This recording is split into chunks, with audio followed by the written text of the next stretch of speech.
physical sense, it seems to, the energy is just, the entropy of it is that it'll get worse and worse. And so it seems to me that the story of Trump, like you've been talking about your own story and your own journey and all that, that the story...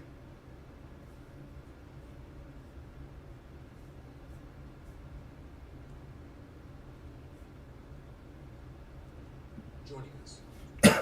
So I noticed when you showed up, you've been on the road for weeks, you had no Secret Service with you, which is a little weird given your father was murdered while running for president, as you now are. Why wouldn't you have Secret Service protection? Well, I did do a tweet on that got 30 million views when we got rejected. We applied in May for Secret Service protection. Actually, Secret Service protection was only Hold on, chat. My bad. Let me fix something real quick.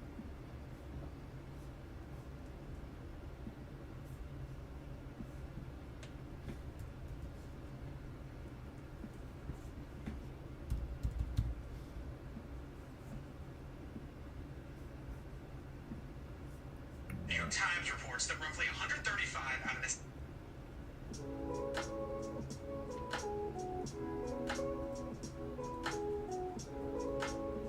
The New York Times reports that roughly 135 out of the 680 hotels scattered across the city's 5 boroughs entered the immigration program that allows migrants to be housed in hotels. Now that means fewer beds are available for tourists. Average hotel costs right now. New York has received so many asylum seekers that its shelter system is now full, which is why the city is now quietly turning hotels into shelters. Which means the tourists who were staying there now have nowhere to go. But critics say this isn't just going to cost the city valuable tourism dollars it desperately needs right now. It's also going to cost some New Yorkers everything they have.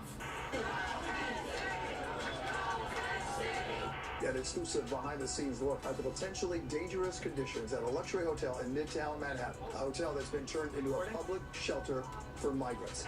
Dozens of people showed up to protest. Several of the demonstrators taken away into police custody. Accumulating garbage is only a small part of what workers there are dealing with. Workers are constantly seizing hot plates, pots, and pans from the rooms. If those hot plates got you on fire, this whole hotel will go down in flames. The average hotel price for every traveler has jumped 8.5% in a year. It's every day you'll find someone cooking. They burn the carpets with the hot plates.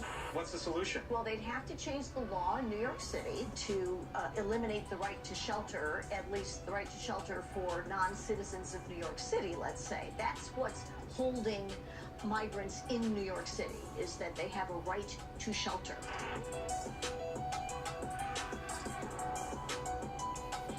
Since the year began, New York has been quietly hunting down as many hotels it can turn into shelters as possible. But even though critics say this might cost the city tourism money and cost some people their jobs, what nobody's talking about is that most people have no idea this is even going on. Because for some reason, our leaders aren't bragging about this multi-million-dollar expansion of the asylum industrial complex. Probably because critics say the idea of turning historic Manhattan hotels that were meant for tourists and travelers into shelters is incredibly controversial. Not to mention it's so expensive, it's unsustainable. And it's secretly come out that these hotels are making way more money off the backs of asylum seekers and taxpayers than they ever were off tourists. But city leaders say their hands are tied and that they're being forced to rent out as many hotels as they can because almost 200,000 asylum seekers have come here since this crisis started. The city's existing shelters are at capacity, and the problem is that every time the city tries to open a shelter in any neighborhood, they always get pushed back. There are always protests. Residents are always unhappy with that placement, stating that the shelters are inhumane and unacceptable, and blaming the asylum crisis for overwhelming their neighborhoods and changing them in ways residents did not expect. But what's ridiculous about this is 80% of New Yorkers still favor the city's right to shelter rules that give people a place to stay when they've got nowhere else to go, just as long as it doesn't happen across the street from their multi-million-dollar condo, making it almost impossible for our city's leaders to obey the law and take care of the folks that it is mandated to house. Which brings us to the real reason the city's buying up every hotel it can get its hands on, because activists and protesters have pinned the mayor in a corner. There's simply nowhere else where he can house people that won't generate instant lawsuits and instant pushback, as many of these hotels are located in decidedly commercial and non-residential parts of the city, which makes them not only the perfect place to house the needy without getting pushback from people who say they care about the needy,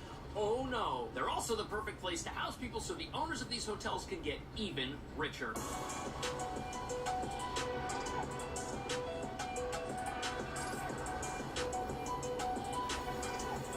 This is the former Hollywood Washington Street in the financial center, which is now a shelter for asylum seekers. And not only is this hotel just 9 years old, it's the tallest Holiday Inn in the entire world at 450 feet, 50 stories, 493 rooms. Plus, the hotel entrance is right around the corner from One World Trade. And although many aspects of using a hotel like this might seem and look controversial, the city says they've got no choice, even if it puts the local economy at risk. The New York Times reports that roughly 135 out of the 680 hotels scattered across the city's 5 boroughs entered the immigration program that allows migrants to be housed in hotels. The average hotel price for every traveler has jumped 8.5% in a year. Average hotel. 135 out of 680. That's 20% of the city's hotel capacity. Now, it's important to understand that these hotels are not all exclusively used as shelters. This one is, but others are used as shelter of last resort, which is a technical term the city uses for rooms that might contract on an overflow basis. Those hotels are willing to accept a family and house them for 28 days before the city can find them another place to stay on a more permanent basis, which has been a very helpful program to the city. Last year in September, there was a point where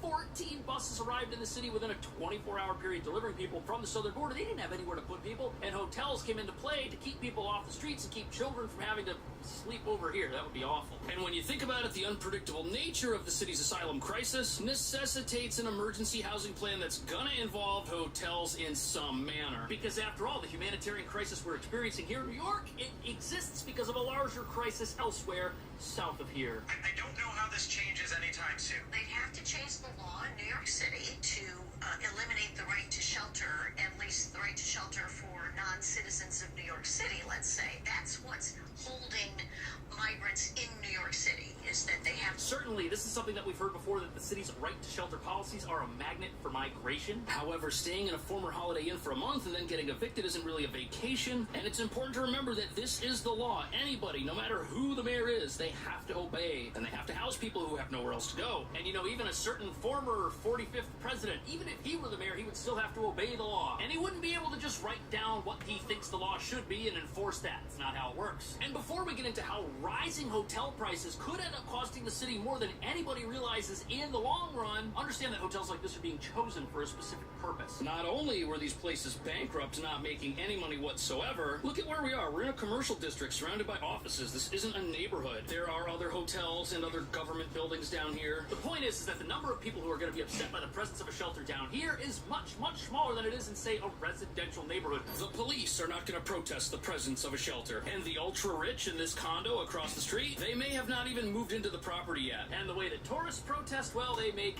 different vacation plans. That's what they do. They stay in another part of town. They pay more money to live somewhere else for their trip. Or sadly, their trip doesn't happen. It's also worth mentioning that even though activists have figured out how to protest every shelter the city's ever tried to make, it's gonna be pretty hard to protest a 9-year-old hotel as being inhumane. But that's not even the most controversial part of this, because the owners of hotels like this, last year they lobbied for the passage of a law that was guaranteed to help them profit off the asylum crisis in ways nobody had anticipated.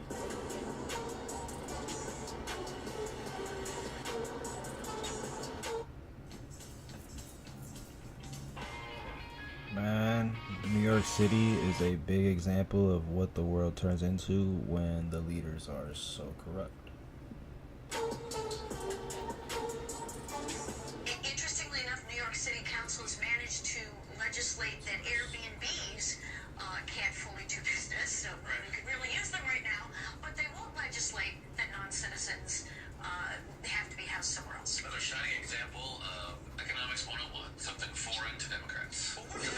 So even though on the television this immediately all went political, we've got to agree on basic economics. If you all of a sudden have less of something and the demand for that thing remains where it's at, price has to go up. And that's what's happening with the hotels, because all of those apartments that competed with places like this for a hotel room, now that single occupancy Airbnbs are gone, prices on single occupancy hotel rooms are up. Look at this, you're now paying over $400 a night for the Courtyard Marriott. And what's fascinating about this is it's made the city's job of using hotels as shelters even tougher, because supply of hotel rooms rooms is now lower. And before the Holiday Inn became a shelter, the owners were getting 73% less money per room, and the hotel was running into financial trouble. Previously, they were getting about $100 a night. Now they're getting around $190 a night. And what you have here is the real estate industry just totally playing the city without the city having any idea this was ever going to happen. But are our leaders being financially irresponsible, overpaying for these hotel rooms, or is there another reason prices are so high? In the city's defense, if it wants to rent out a hotel as a shelter and the hotel is already bankrupt and closed, there's no way the hotel could reopen at the same prices it was getting because those prices weren't enough for them to stay open. And that means their rates have to go up in order for them to do what the city wants. And even though every single analysis on this makes it look like the city is losing, they might actually be winning because there's a chance that for these hotels to operate successfully, they would actually need to charge more than what they charge the city because the city's guaranteeing them 100% occupancy for several years in a row. And this is also the case with many of the city's other hotels, like the Roosevelt Hotel, which has 1,000 rooms and is now the intake and processing center for new asylum seekers when they arrive in So basically, the people who are benefiting from this are the hotel industry. You've also got the Row Hotel, which also has around 1,000 rooms down the street from the bus terminal where many people arrive. Both of these were also bankrupt as a result of 2020. So yes, the city's available hotel space has gone down, but a lot of the hotels they're making deals with were already bankrupt and weren't on the market for tourists to begin with. Unless you assume that if the government hadn't stepped in,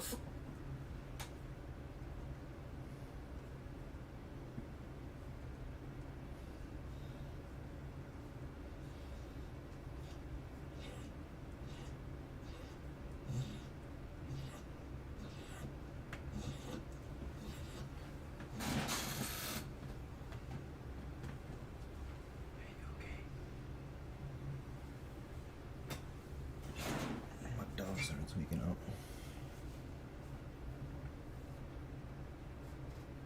Look, this is crazy. Let me show y'all this. Money GoFundMe. What you gonna do with it? This is wild. Like, I know it's like an anti-Semitic conspiracy theory Watch to say this. the Zionists control the world, but what? So I just made this video about how the Daily Wire is trying to slander Candace Owens and about how they're trying to bribe all their ex-employees that they're firing to not talk about all the slanderous stuff that they're doing. And one of the employees that they tried to bribe who didn't take the money and sign the NDA is started a GoFundMe page to help him pay his bills while he gets a new job. And I plugged his GoFundMe below my ex post, and like 1 hour later, interesting, the fundraiser is suddenly paused while they check to see if it meets the laws and their terms of service after we've already donated $5,200. Okay, so I read through their terms of service to make sure he's not breaking any. Like, he's not funding a human trafficking or a ransom. He's not supporting terrorism or not mounting financial crimes. He's not selling goods or services or counterfeit music or anything. It's like none of these. Oh, interesting. So it turns out, if you want to raise money, that's cool and all, as long as you're not raising money that might go contrary to what Zionists want. Am I reading this correctly? I know it would be ridiculous to suggest that Zionists have like pull with lots of organizations around the world, like maybe the U.S. government and stuff. I'm sorry, got some in my throat there. But it looks an awful lot like you're suspending a dude's campaign because the Daily Wire asked you to? I'm pretty confused, GoFundMe. This is not a good look. Like, you realize this is the internet and we can all see you, right? Besides, aren't you guys the ones that stole all the money from the truckers in Canada that were protesting the lockdowns that had no scientific backup whatsoever? Which Fauci begrudgingly admitted in Congress the other day. Side note. Yeah, that's a little sus. So, anyways, homeboy opened a new fundraiser on a different. Have y'all learned about GoFundMe yet? Yeah. Website that's not going to hopefully steal his money and bow to the Zionists asking them to do weird things. I'll post the link below on X. Hopefully GoFundMe like comes to their senses and doesn't try to steal all the money, because that would be real sus. And I know it sounds ridiculous to think that like the Daily Wire is able to like call the people that run GoFundMe and get them to like hold the fundraiser. But like, I don't know why y'all get pulled all of a sudden. Except that maybe like there's. If GoFundMe, well, if the Daily Wire is able to call GoFundMe and they're able to collude to pull someone's fundraiser because the Daily Wire doesn't like what they're saying or who they support or whatever. We live in a dictatorship, and it's a problem, a big one. Yeah, Tim Cadigan worked at Boston Consulting Group and McKinsey & Company, and Excel Partners, the company that bought half the GoFundMe, is founded by Jim Schwartz and Arthur Patterson, has offices in Israel, investments in Israel. Which, I mean, like, I don't know if that link is to the Daily Wire. I'm just saying that this is weird. And all those groups I just mentioned are pretty tied into everybody else. I don't know. If you got a better explanation, you let me know. But maybe you don't go fundraising on GoFundMe in the future. Unless GoFundMe, you want to, like, weigh in and let us know what's going on. What rules did I bet you they won't. I bet you they won't.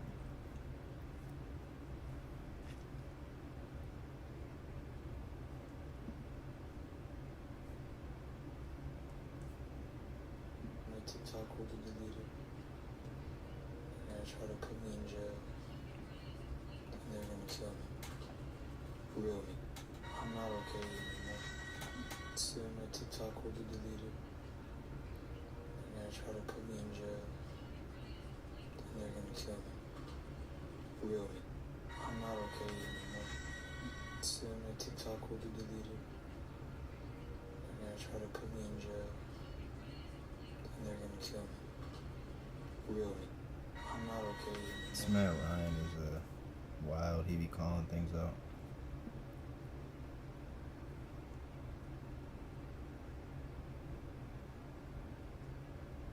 I'm trying to make a clip on my stream right quick. Hold on, guys.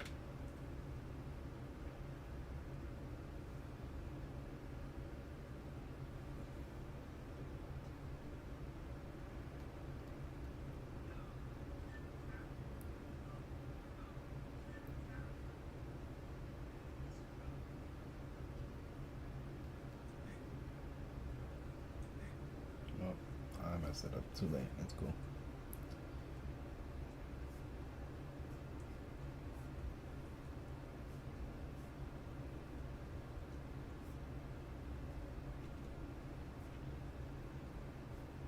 This is terrifying. Look at this.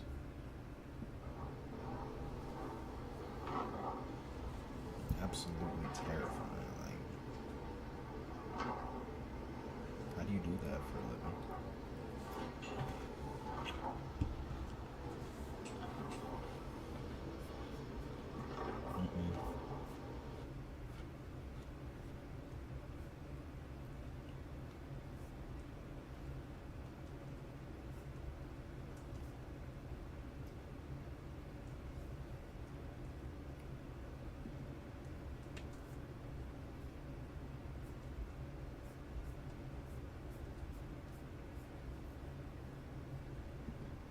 Well then.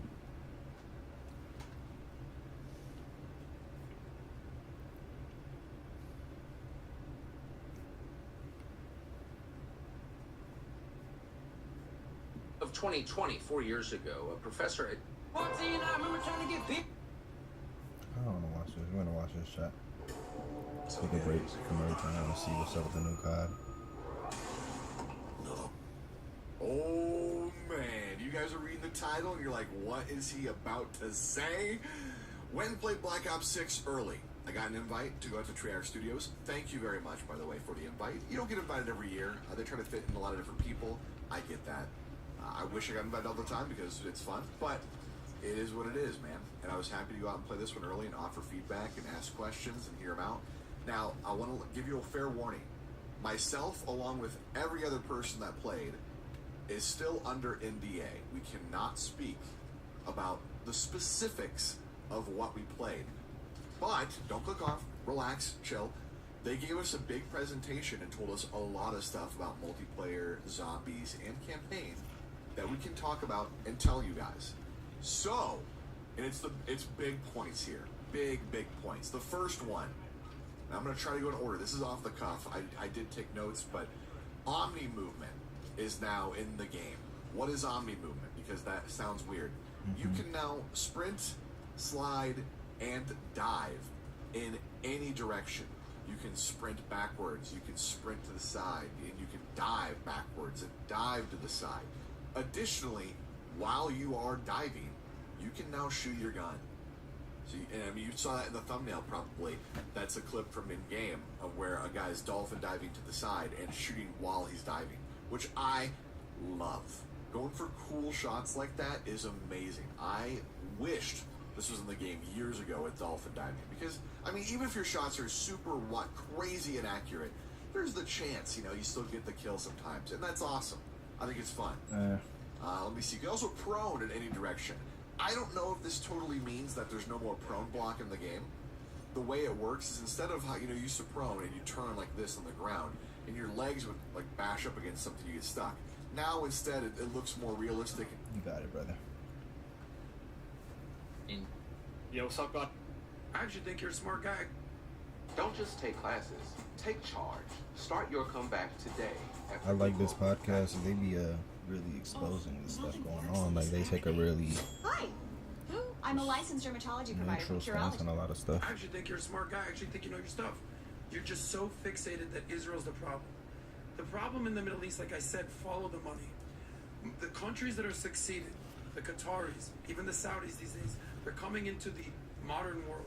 They're leaving the 6th century mentality behind and say, let's get into the 21st century, where they need to succeed, in whether it's Gaza or whether it's Lebanon or whether it's Syria or whether Afghanistan. They need to focus on GDP, not GDT.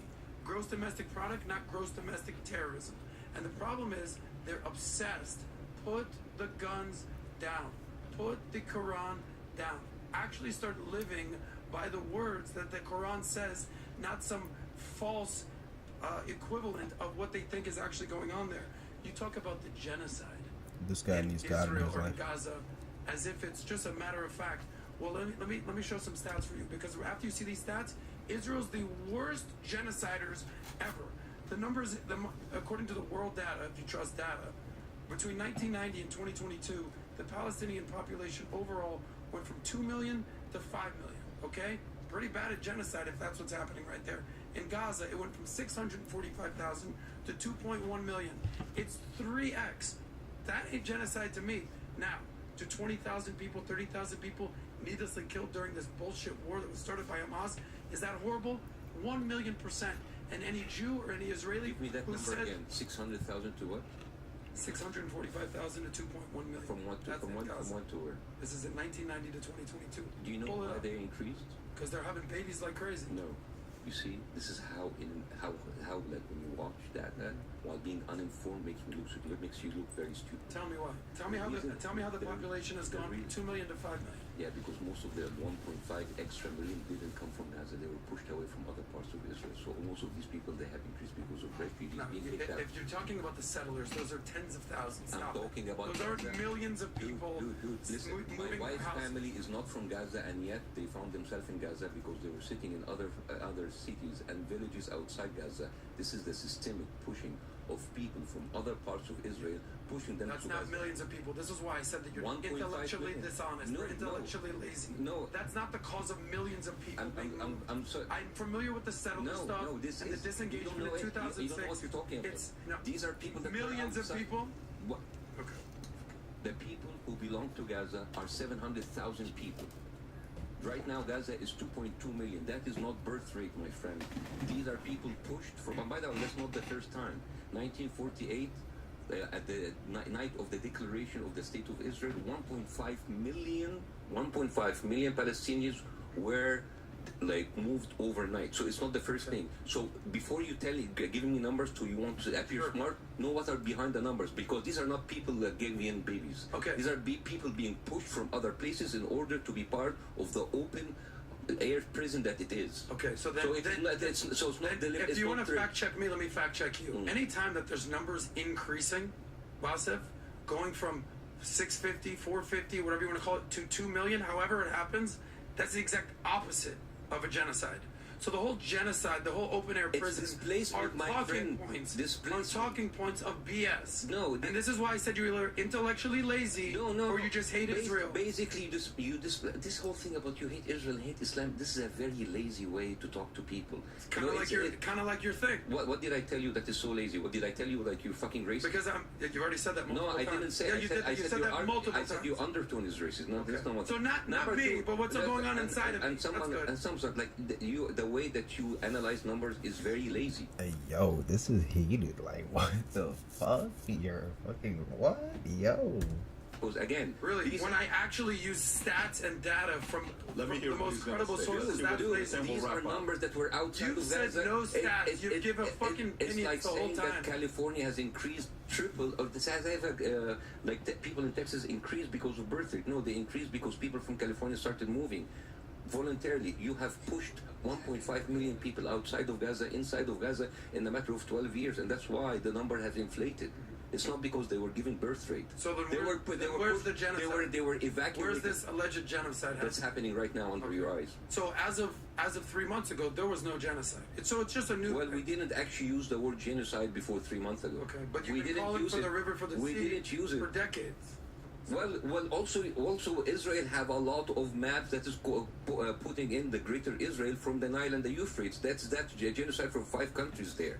And this is not by people in the street or people on YouTube. These are ministers. These are officials in the official government of Netanyahu. If you have someone, an Arab president, like the Egyptian president or the Jordanian king tell you from the river and the sea, it's like, oh, it's the Arab authorities. You are basically complaining people on Facebook and the official viewpoint of the Israeli government. You're basically comparing apples to oranges. It doesn't make any sense. You're basically comparing activists with people with power, with money, and with weapons. So I don't know how come you're comparing. So what's your solution? Because you got all these answers and we have no solutions. What's your solution? Justice. Stop killing people and give them back their land. That's it. Okay. And giving them back their land, that is going to be a much more complicated thing. Who's going to lead your negotiations? Mahmoud Abbas, 88 years old? I have no idea, man. No, I have no idea. Yeah, that's the point, you don't have an idea.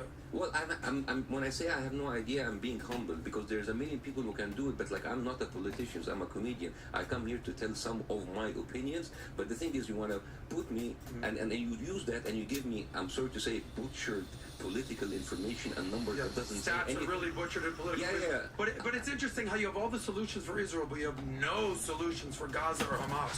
Very interesting. Very interesting how you can critique everything that's going on in Israel. Yes, they do have some things they need to rectify. Just like the United States, just like any democracy. You've got all the answers there, boss. When I said, what do they do over here in Gaza? What do they do? I have no idea. I'm just a comedian. Don't listen to me. So which one is it? You either know your shit or you're actually... So what was your question? What's the solution for what's the solution I said the Israel for Gaza? Back the land. For Gaza, how about you stop the killing and then we can talk? Okay, so let's say we do that. Okay. So here's what I believe. I think we need to demilitarize Gaza. We need to de-radicalize because they're the leading. How are you going to de-radicalize? Well, maybe let's stop. So how about stop summer schools where they teach about jihad and they start playing football and soccer. How about the religious schools in Israel that actually tell people that we should kill all Arabs? And these you know all those Jews that are running around bombing everywhere around the world? No, it doesn't fucking exist. It's only in Islam. Oh, really? But what about the Jews killing the Palestinians inside? I'm talking about the around the world. If I said there was we're bad people. We're bad people. Take us out. That's not what I'm saying. No, we're very hot. What I'm saying is they need to. Religion. We are a terrorist religion. Take it out. You said it. Your Let's words. do it. You said it. Your words. Yeah. Your words. Let's do it. I mean, like your words. This is like you have a really interesting outlook for people who look like me. You look at me and I'm Muslim, and you have all of these assumptions about me being a terrorist. While Islam is not a terrorist. You said the words. I didn't say those words. You know what's the difference between Islam and terrorists? They go on like some rogue group. Yo, this is a heated debate. Yo, like they're going at it. And they do shitty stuff, but you have like a whole country with a whole military arsenal who is committing terrorism every single day. Back up. There it is. There's your Israel talking. Yeah. I'm gonna talk it. That's my opinion. That's my opinion. Totally that's cool. my opinion. Totally cool. Yeah. It's all good. But you're trying to tell me that Islam doesn't have a terrorist problem? Muslims have a terrorist problem. Correct. It's like when you say Islam has a Muslim problem, when you say Judaism has a Muslim problem. All right, a lot of Muslims are assholes and they're doing horrible stuff, and I do not feel the need to defend those people because those people don't represent me. The thing is, if Jews were running around all over the world blowing themselves up as suicide bombers, as a Jew I'd be like, guys, what the fuck are we doing here? What are we doing here? Okay. This is accomplishing nothing. So let's but keep here's the- the so let's keep but the here's the people in reality. Gaza. Let's keep Jews the aren't people in doing Gaza. that, and Christians Jews are aren't not. doing that. Jews are not. Let me ask you a They're question. not doing that in Gaza. They're not doing that in the West Bank. Everything you talk about is Gaza. I'm talking Yeah, about because the that's world. what's happening You're right now. so obsessed with this one topic. I am. I'm trying Because to my understand family the lives world. there. Okay. Because my family lives there. But my family's in Israel. Really? So only your family counts. My family doesn't No, count. no, okay, but like, did your family or live in an open air prison and being killed every day? The open air prison, the genocide. Oh, Get okay, them, you see how you're get making them new fun- talking You see points. how Open air it's the prison. only talking point. Israel left It's Gaza only in talk- 2006. It didn't leave. It left and they put it under blockade. It's called a disengagement. No, Why do they have a blockade? Maybe because they're shooting missiles hundreds of times a day. Yeah, I'd pretty much put a country in a blockade if they were shooting missiles every single day. You cut them from the sea, cut them from the water, so like, okay, go live. How do you do that? Let's move on from Israel because I know you're hyper obsessed with it. Why? I'm not hyper obsessed. You keep asking me about Israel. No, I ask you about the world, and I'm asking you about Christianity and Muslims and Judaism. You They're want to going focus on at Israel. it, fool. Why can Muslims move to any Christian country they want, but Christians and Jews can move to 0 Muslim countries? Why is that? Who said that? I'll ask it again. What about all of these countries? What are you talking What are you about? talking You're about, just bro? mentioning Qatar. What is he talking about, bro? What is he talking about? People can move to Saudi Arabia, Qatar. You just can't move to Iraq and Iran. Like, they hate us, bro. That's it. Why? And all there's like a lot of expat people there. So the middle. This is my point. And I'm glad you're catching on. Yeah. That I'm not racist. I'm pointing out. Well, there are Christian countries who like shit. I wouldn't use that because of the economy. I'm pointing out that in certain Muslim countries they're getting it right, or at least attempting to. Good for them. Okay. Yeah. Yes, good for them. Good for Qatar. Good for UAE. Good for Saudi and what MBS is doing. Good for them. They're examples of what could be done. Gaza, if they took the billions of government of international aid, could be Dubai, but they decided to make a terror state. So the question that I'm asking is, are you saying that like, there's so many money coming in and just like Hamas used it in order to make weapons? There's people of Hamas who are.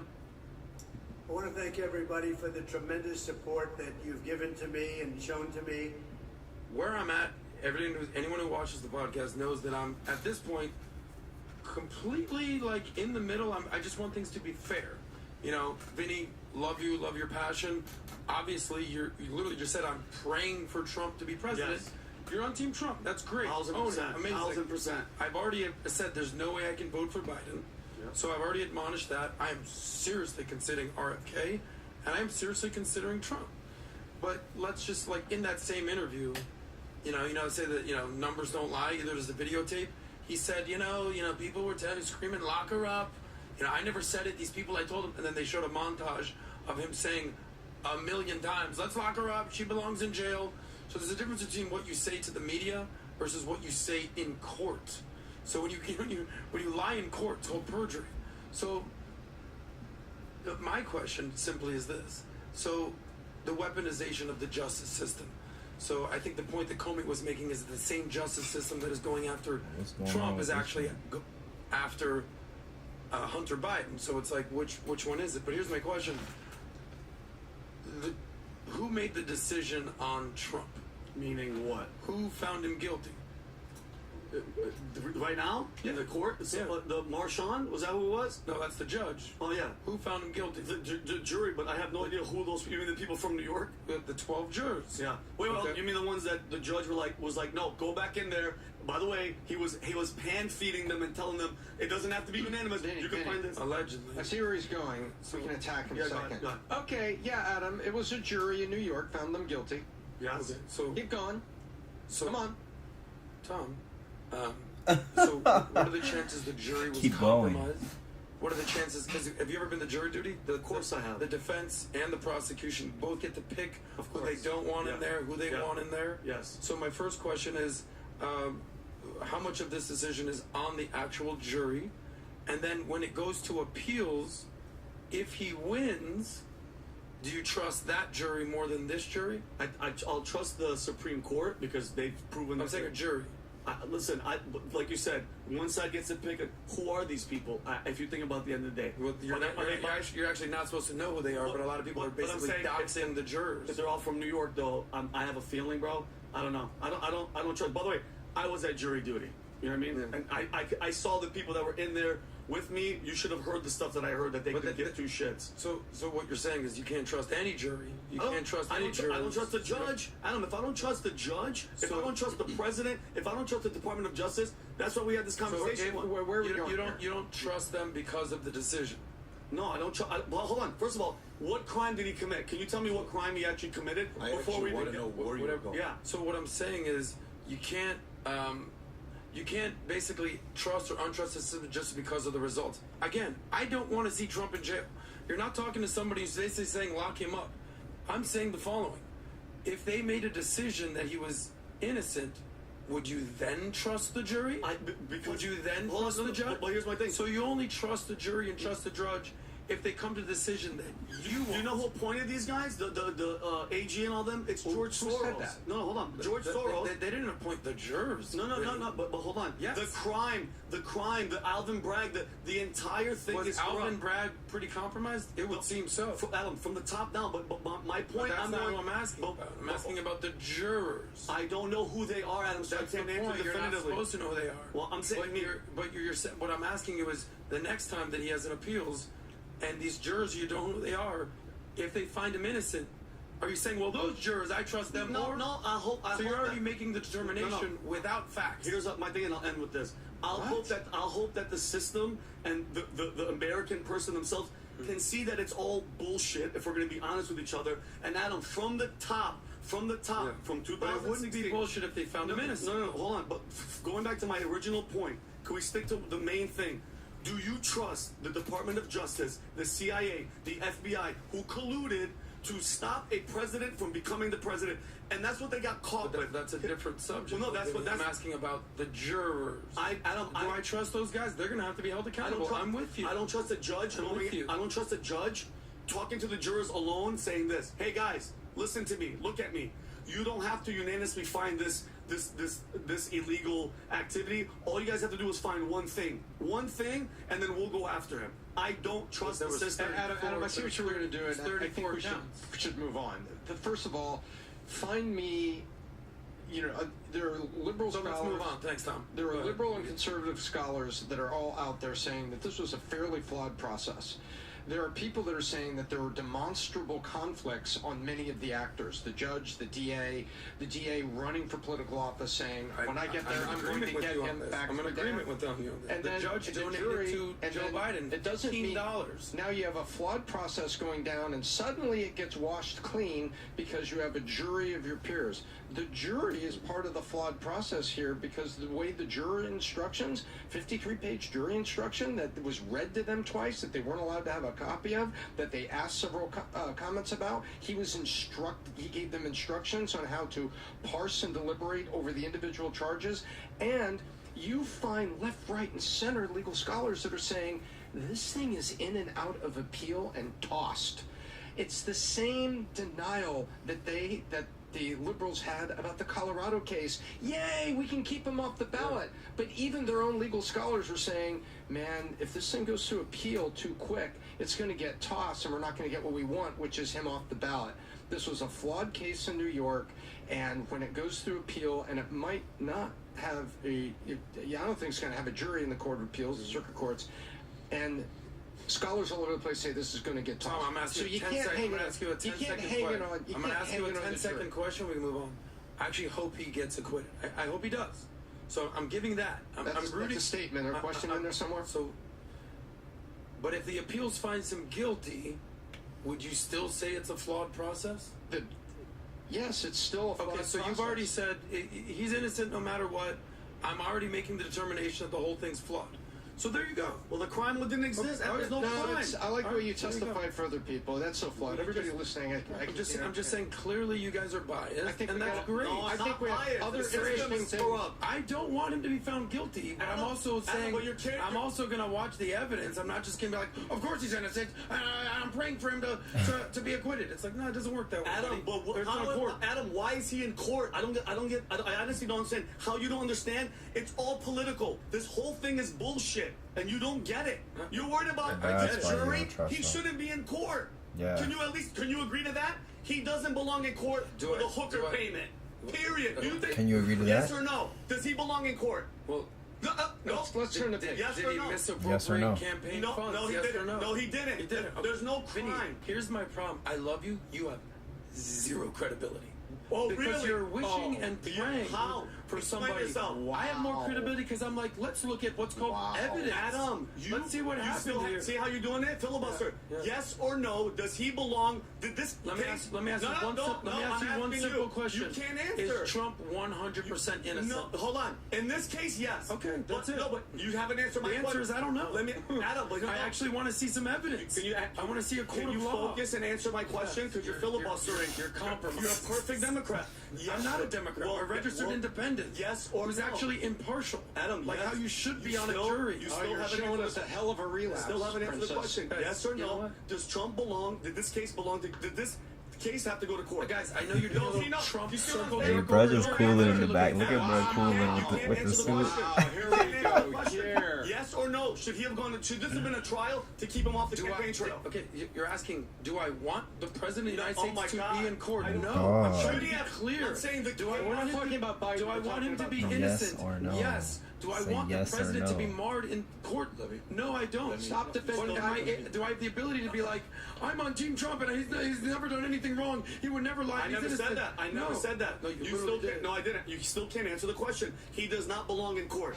End of story. By F the jury. F everybody. I F the don't judge. know how you can speak, Vinny, with Trump's dang so far in your mouth right now. Adam, you voted for Joe Biden. Yeah, but now you voted for fucking Joe Biden. Are you talking to me about Trump? That means I have no You voted for credibility. Hillary and you voted for Joe Biden. You're talking shit to me. But that so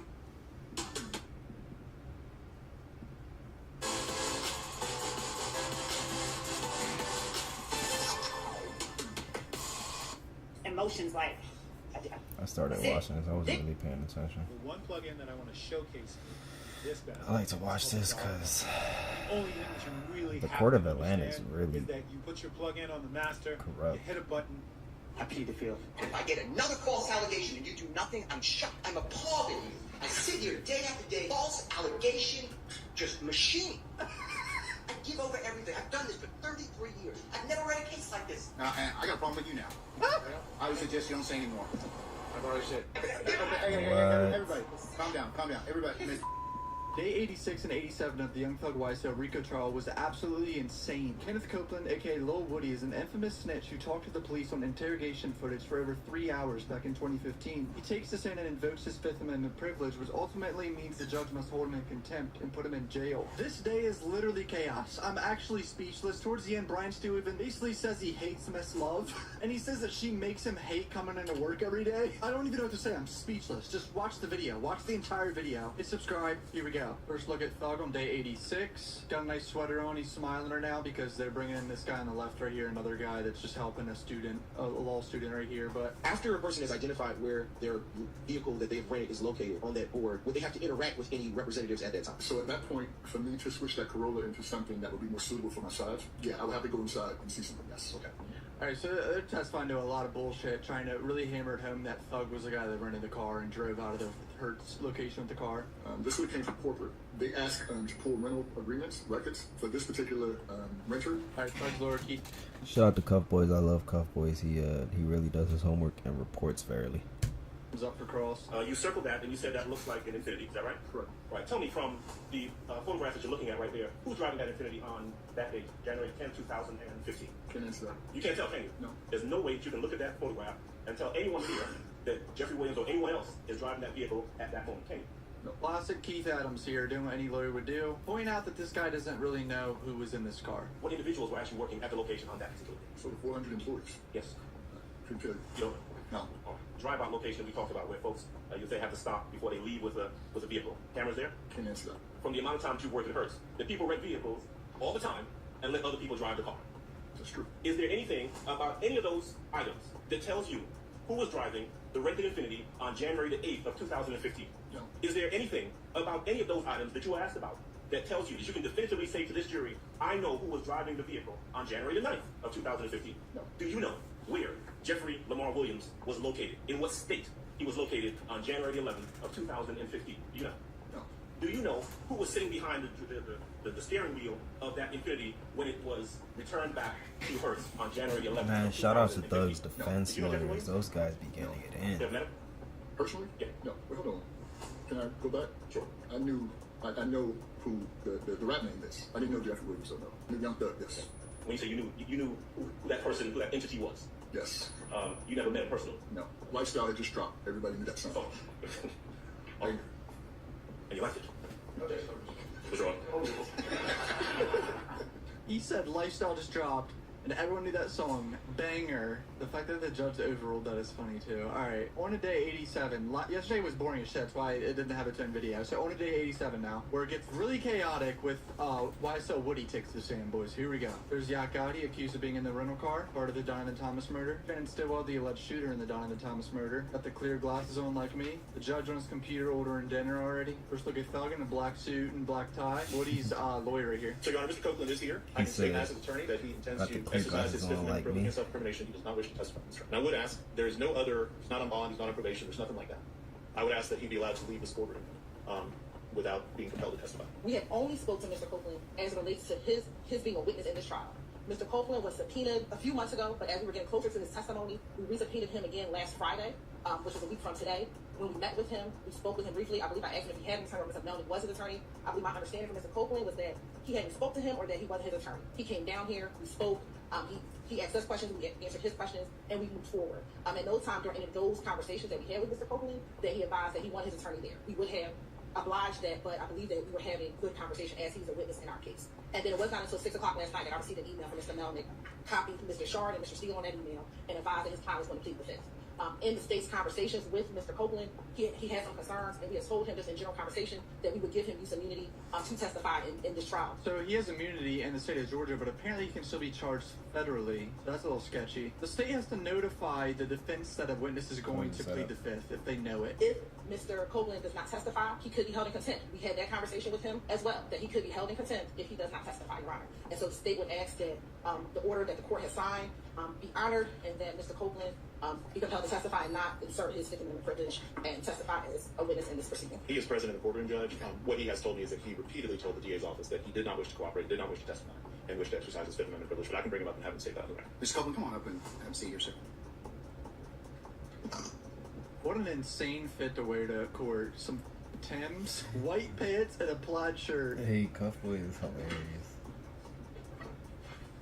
All right, Mr. Copeland, your counsel, Mr. Melnick, have you had an opportunity to talk with him about testifying today? Yes. Has the state provided you a letter of immunity or a copy of the order that I have signed directing that they give you? This is intense. He's in a courtroom, and he snitched on a lot of people in this courtroom. Put them in the car. I'm pretty sure he wanted to wear wire or FaceTime Thug to get Thug caught. Take down everyone in order to not go to jail. He's terrified of going to jail. You use immunity? Yes. Do you have a copy of it? Yes. You've been subpoenaed in this case to appear before and give testimony in this particular matter. State has provided the court sufficient reasons as to why you are necessary as a witness in this case. It appears that you've been properly subpoenaed to appear as a witness in this case, and that your testimony is necessary in the public interest. Because of the fact that you have some concerns about what your testimony may indicate or could indicate in this case, and that's something that you and your counsel have talked about, and I'm not certainly going to inquire about that. But in order to potentially deal with anything that may come out of that, the state is basically, knowing that you have a Fifth Amendment privilege, says, okay, we acknowledge that. We're going to give you immunity. And as a result of that, then you have to testify as a result of that. If you don't testify, then I, as the judge in this case, have several remedies. One of those is that I could hold you in contempt and jail you because the way that you get out of that contempt is to just testify. That's the only thing they want in this case for you to testify.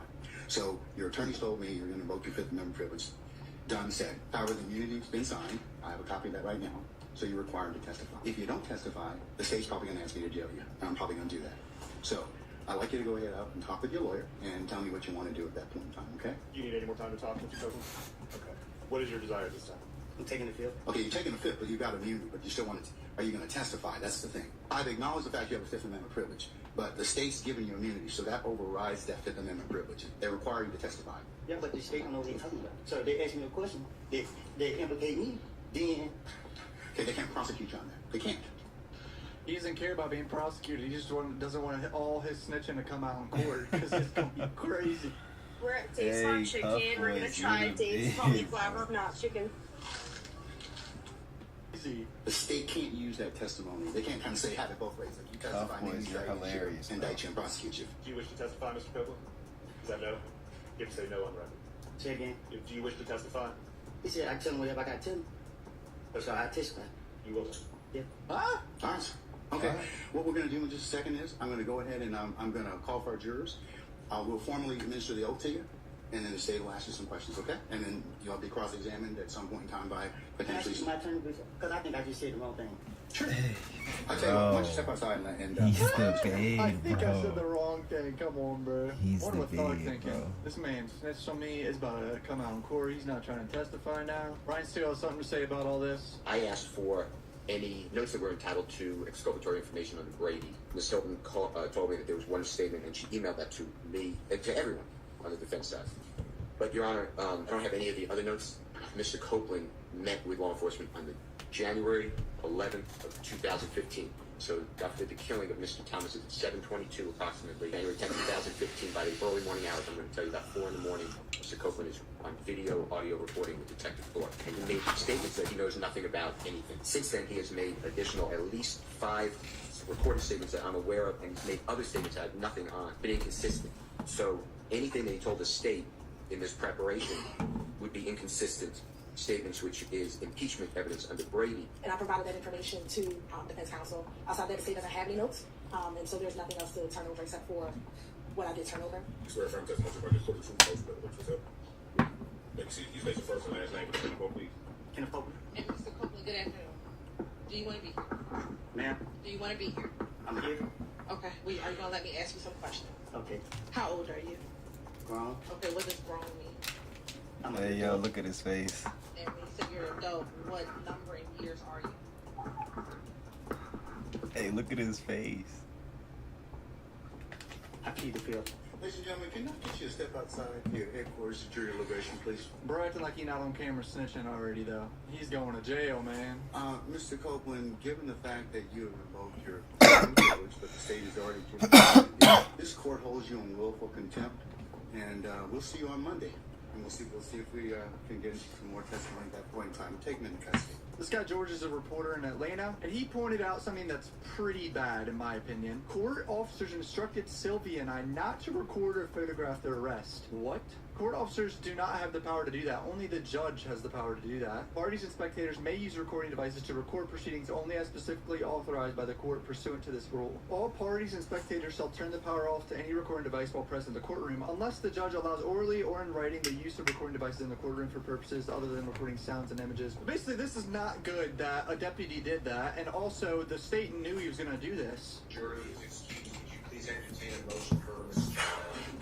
And here's a motion for a mistrial from Brian Steele. Let's see what he says. Mr. Steele, I'll entertain it right now. The basis for your mistrial. We didn't know what he was going to invoke. We didn't know what he was going to testify to, and I certainly didn't let him. He was only asked one question. So, at this point in time, there's really, you can't knowingly let a witness invoke their Fifth Amendment privilege in front of a jury, but that didn't happen in this case. Last thing we heard from Mr. Copeland was he was going to testify. Everything you say, I'll adopt because I was about to say those words. Based on information belief, I'd like to call witnesses from the prosecution. I was told, I do not have the personal information, but I was told that Mr. Copeland made that known to officers of the prosecution team prior to the call right now. And But it's what I was told. The last thing the court knew. If a party knows that a witness is going to invoke the Fifth Amendment in front of a jury, which poisons us, there's no doubt it prejudices Mr. Williams et al. This trial's been going on now, I believe, 8 months in front of a jury. They've heard Mr. Copeland's name however many times a court reporter says. JC, that's what we've heard. No, so the jurors have heard Kenneth Copeland. And as well. Okay. I opened on him that he's the killer. We cross-examined all these witnesses about Kenneth Copeland. The state talked about Kenneth Copeland. My point is, if this honorable court finds that the state knew or had reason to believe that he was going to do this in front of a jury, that his response was going to be, I'm invoking the Fifth Amendment, then, Your Honor, yes, I adopt what you said. That's wrong of the party, and I'm moving for mistrial. Okay. The judge doesn't care. It sounds like the state knew because of this right here. I note that 2 sheriff's deputies pulled me and Sylvia out of the courtroom to tell me that if Copeland were arrested, that we're not to take pictures or have sound. That is strongly corruption. implies that those sheriff deputies had a reason to believe he would be arrested. So clearly they knew that he was going to invoke his Fifth Amendment right up there and get arrested. Also, Thugger Daily tweeted this: deleted social media post from Woody during the lunch break. I'm good. Stop calling me. I ain't crying at all. This is my last jail time. I love y'all and I have to take this trip. My head high, nobody didn't force me to, and I'ma be good, okay? God didn't bring me this far for nothing. It is what it is. I'll be okay. Mr. Copeland's communication to us that he is going to speak on the stand, that he is going to testify, and watching what happens when Mr. Copeland gets on the stand. Mr. Copeland did not want to have to be taken into custody. The court gave him the opportunity to have present in court with him someone who is supposed to be representing his best interests. We have seen is communication, both verbal and nonverbal, between Mr. Copeland's supposed counsel and counsel for defendants. And a look as if I tried from Mr. Copeland's supposed counsel in the direction of counsel for the defendants. Mr. Melnick attempted to assert for Mr. Copeland.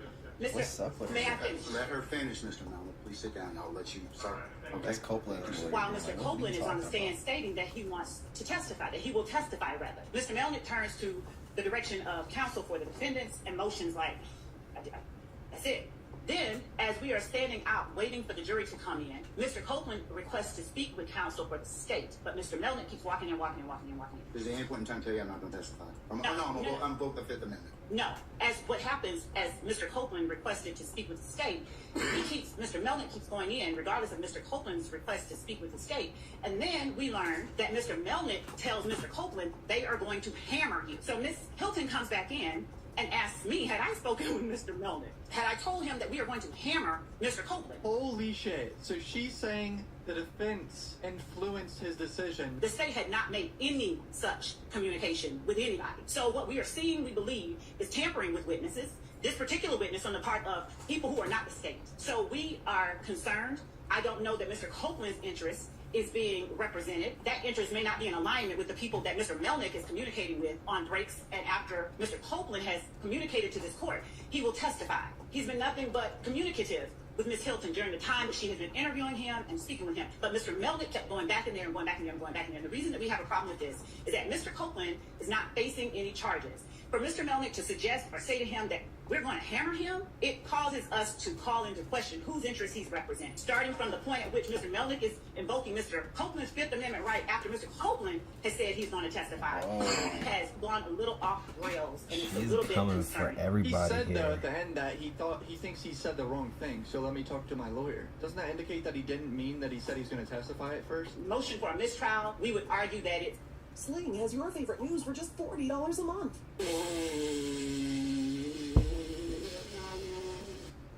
It's caused by actions on the part of people other than the state that Mr. Copeland got here and said what he did. So we will continue to speak with Mr. Copeland because Mr. Copeland doesn't have any charges that are open. If he asks to speak with us, which he has, we'll go and speak with him. But it would appear to me that Mr. Copeland's best interest would be served by Mr. Copeland not being inside the Fulton County Jail. So, Your Honor, I would ask that the court deny the motion for a mistrial. Mr. Copeland was at the point right before lunch agreeing to testify. That is the reason we were ready to get started, right before lunch. Because now he's been told he's going to be hammered by his attorney. I won't deny the motion for mistrial, Mr. Steele. At this point in time, I'll note that you've made it. My understanding is I'm going to proffer a great investigator who is looking at me and I trust her. I'd like to call as a witness. I was told I was not heard Mr. Copeland prior to coming into the courtroom. Look at Copeland's lawyer trying to say if I have to go to jail and lock me up. Now, what David Box told me as I was walking in that he heard, he's right behind me, so he should be speaking for himself, but he heard Kenneth Copeland tell the prosecution, I said the wrong people, please correct it, that he can vote in the Fifth. That's why I raised it. I'm not saying anybody did anything wrong. I'm saying that if a party knows or has a reason to believe that a witness may invoke the Fifth Amendment in front of a jury. But the challenge we're having, Mr. Steele, is I do believe that there's probably been there's a lot of influences inside and outside. So I'm going to basically base it on the proffers of counsel and just remind you all of your professional responsibility requirements, okay? Uh-oh, Max Shart standing up. You know, every time Max Shart stand up, something happens, bro. Apparently he pronounced Shart like shard, I think. So I've been messing that up for the whole trial. I'm just telling the court that in order for you to deny my motion for a mistrial, this is bad. And I'm going to deny your motion, and I've made my ruling. I'm done at this point in time. The judge is so in terms biased. of this motion for mistrial. I'd like to call a He witness. doesn't even try it. I'm not going to call any witness. I don't need any witnesses. Your proffers are fine. We are in a side room off the hallway on the first floor. That's where defense counsel, it's kind of their conference room. During lunch, I'm working on unrelated matters, and I'm going to get a ginger ale to calm my upset stomach. And I'm on the phone, but I'm hearing a gentleman speak very loudly on the phone with agents from the state. I believe agents from the state were present within earshot. And that gentleman on the phone, who was Kenneth Copeland, was making... How do you know it was on the phone? If Kenneth Copeland's on the phone, is he talking on the phone? Or? He's standing in the hallway 10 feet from me, practically screaming in the phone. Oh, so Mr. Copeland's on the phone? Yes. Okay, and you're overhearing this particular purported conversation. I'm not testifying. I'm not giving a direct quote because I was on the phone handling my own business and I was but no interactions. I think it's consistent with I'm not testifying. Okay, he can make a decision not to testify. Okay, but if he does so, and because he's already been told, you can invoke your Fifth Amendment privilege, and you've been given immunity, and if you don't, I told him what the consequences are this morning. That's consistent with what I've heard thus far. And I don't think that is... I believe that the state was on notice that something like this. Okay. So the defense thinks the state knew this was going to happen. The state saying, no, his lawyer changed his mind and said we're going to hammer him. Let's be honest here. The jurors go home and watch some of this shit. Some of them do. At least one or two of them do. I just remind you, from outside agitation or otherwise, one or two of them. If I was a juror, I'd go home and watch. That's why I be telling the truth. I'd be like, yeah, I'm not a good juror. And get you in trouble. You all should rise to a higher standard in terms of don't let any of this stuff. I mean, these witnesses will testify to whatever they can testify to. So the defense has done nothing. I didn't say you did anything wrong. Okay, but I didn't say you did anything wrong, but okay. I just want to be clear. The only thing that I've heard today is that the state has met with Kenneth Copeland without his attorney. Are we going back to that again? I don't know of any defense counsel that's had any conversations with Kenneth Copeland at all. And I just want to make that clear. He's their witness at this point in time. If he wants to talk to you or he doesn't want to talk to you, he's got a lawyer. And that lawyer can make that decision, and so can Mr. Copeland. So, Judge, I went back and reviewed my communications with the Fulton County District Attorney's Office in relation to Kenneth Copeland. And I found communications as late as June 5th of last year where the Fulton County District Attorney's Office had reached out to me about speaking to Mr. Copeland. Neither of these attorneys, no attorney at this table has ever attempted to contact me about Mr. Copeland and about his willingness or desire to testify at this trial. They have put us in this position where at the last minute, I'm trying to advise him as best I can what I think is best for him.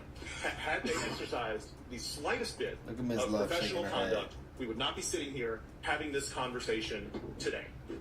Say your worst fears were realized. What is the worst thing that could happen? I owe nothing to anybody at any of these tables. I don't care, candidly, no offense, don't care what happens with their cases. The only thing I care about is what happens to Kenneth Copeland. And for an assertion to be made that I or Mr. Copeland are somehow being influenced by somebody over here is absolutely ridiculous. I take great offense to it, and I can tell Ms. Love that I am going to the state bar to report her for contacting a witness that she knows to be represented by counsel. She and I have had conversations about Kenneth Copeland. The judge isn't going to care about any of this. This is just going to proceed, and Kenneth's going to come up there next week and just keep saying he doesn't know anything or plead the fifth. He's just going to, it's going to be a complete waste of time, but very entertaining. Copeland is in custody right now. It's because the state has utterly failed to follow up with me in any regard with regard to what Mr. Copeland wants to do or intends to do. That's probably not true. It is grossly unfair. I've known you for almost 2 decades. I've known Ms. Hilton and Ms. Love in particular for a long period of time. I don't think that they would do that to you.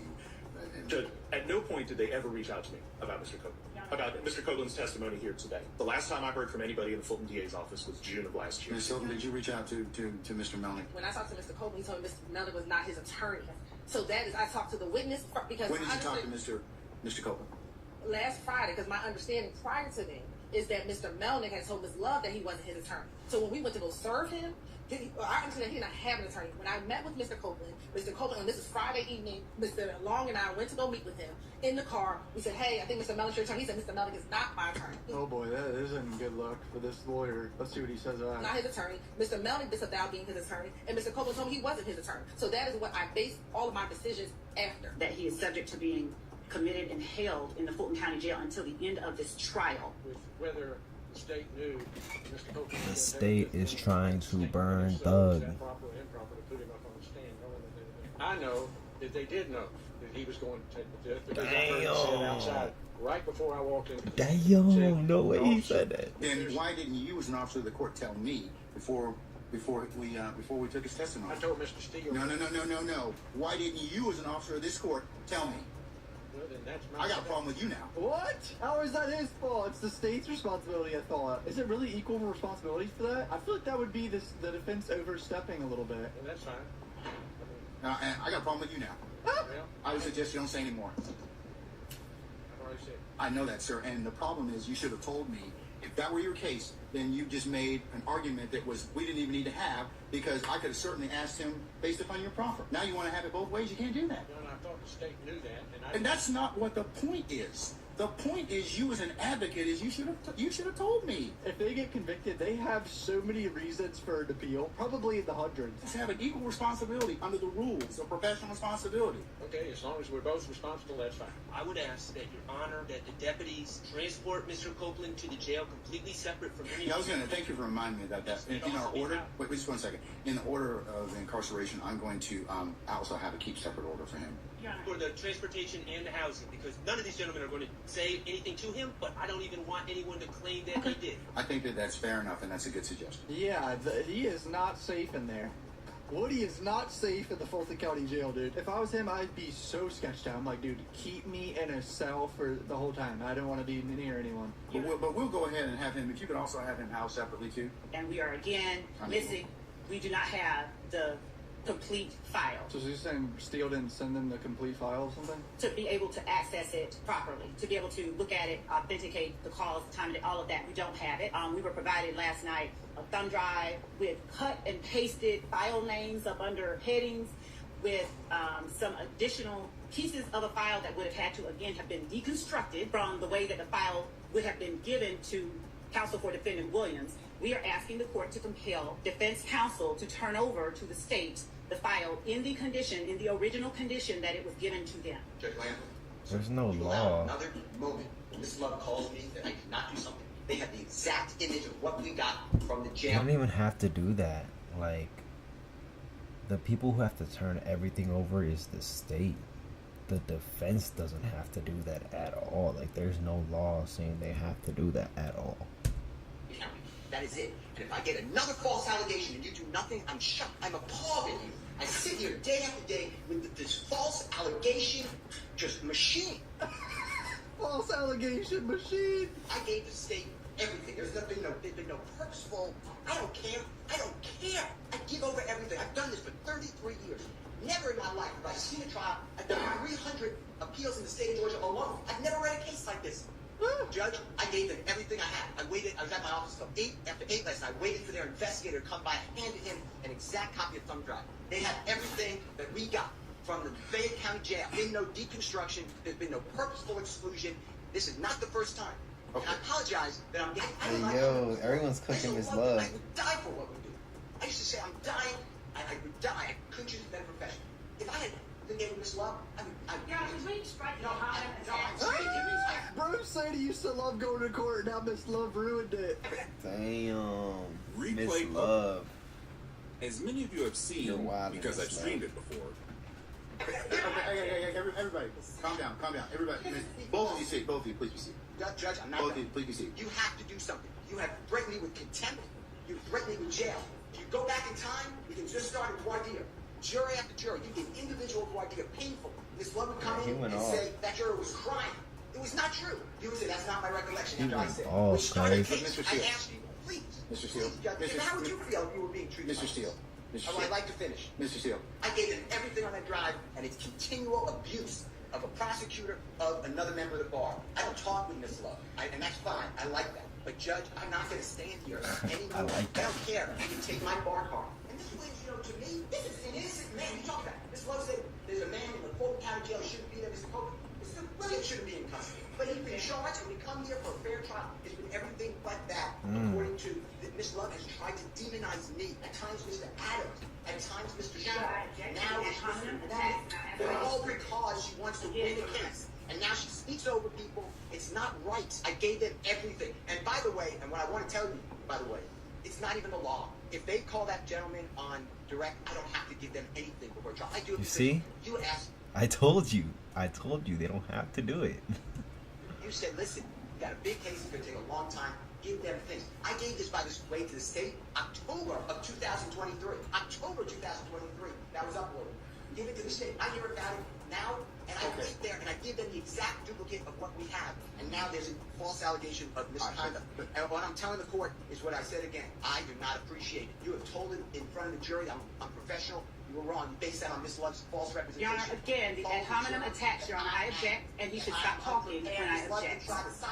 Your Honor. Will not be silent.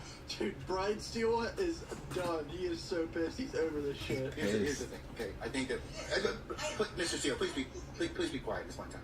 You made your point. You made your point at this point in time. Both of you, please be seated. Please be seated, sir. Please be seated. Whatever you do, it's fine. But I care about you, everyone. Sir, it's obvious. I would expect no less because you're his advocate, you're his champion. Could you all please sit down so I can kind of figure out a solution for this? I know that tempers have been heated in this particular trial, and you continue to do so. And I know that all of you are being zealous advocates and representing your clients to the best of your ability. I agree that there should not be ad hominem. Yo, shout out to Young Thug's lawyer. That guy is going off on the judge. Like, that's insane. Counsel, and you all should think and reflect about what you say about your brothers and sisters of the bar. We have a large contingent of folks that watch this trial. It sends not the message I think you wanted to send. And I'll take up whatever I need to take up as I see fit. But I know that you all, this has been a long trial. It's very demanding, exacting, and grating on, and tiring on all of you. And Mr. Steele, I don't doubt, and I know that you would never delete or otherwise try and alter evidence. And I assume that's what you got, and I'm gonna take that at face value. I'm in no way saying that we're all gonna see each other over and over and over again. And it serves you and serves the profession, serves your clients. It's not effective. Holy shit, that's it for day 86 and 87. Absolute fireworks. Who's in the right, who's in the wrong? I'm not a lawyer, I'm just a ginger kid that kind of knows a little bit of things and gives input. This trial's a circus. The state has not laid the best case. Like, I don't think they've really proven Thug to be the head of a gang in this enterprise at all. I wonder what the jury's thinking. Like, they definitely go home and watch this. I really think they do. I feel like it's inevitable to see something on social media, but hey, shout out to the Cuff Boys. Comment down below your opinion on what. Go watch the Cuff Boys, man. Go watch the Cuff Boys. Subscribe to Cuff Boys.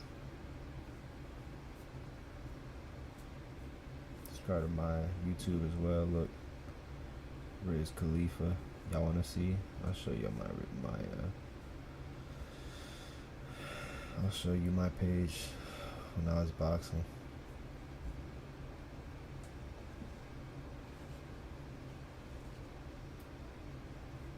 Let me show y'all smacking some kids.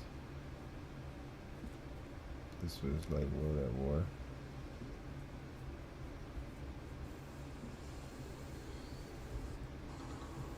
All your senses: sight, sound, touch, smell, and gut.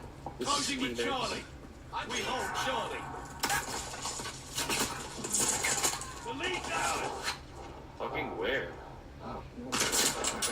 Who's down low? I don't know how he already got there. I've always been good at gaming. Fucking hauled ass, dude. I had to What's be behind like you, what, Dom. 18 maybe playing. He'll be coming up behind us. That'll be right.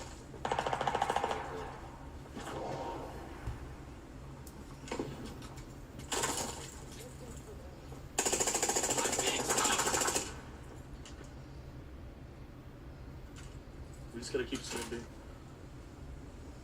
Losing objective Charlie.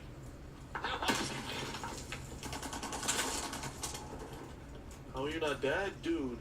What do I have to do? Watch this, I go off. Weak. Finish him off. Thank you.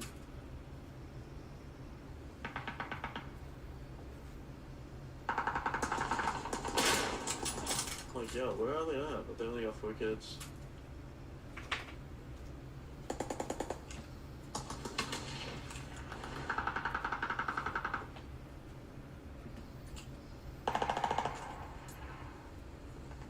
They're watching me.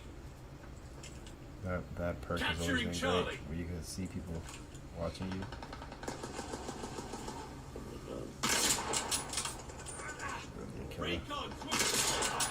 Bad boy. It's good for a second man. Bad boy.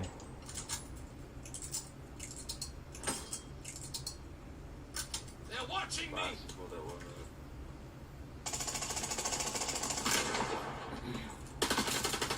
Formation ready. Fire.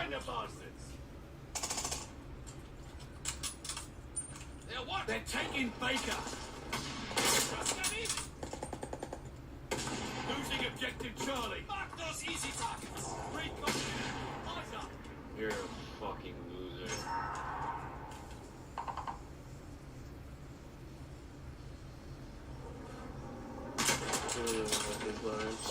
Some air gliding there. Got the supplies. They're watching me.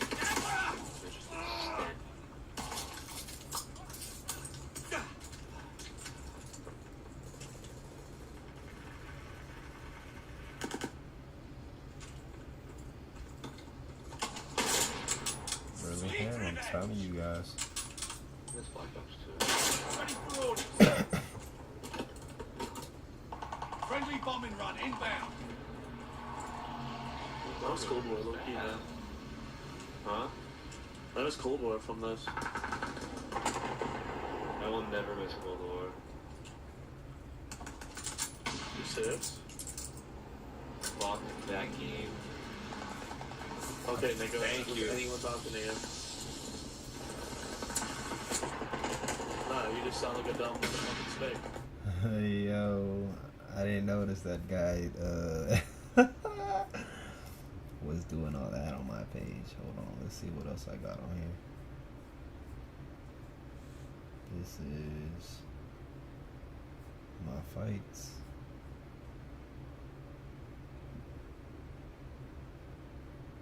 You guys can watch this one.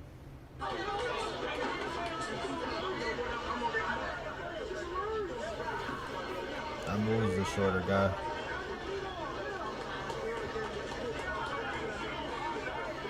He was in Upshur Street in DC.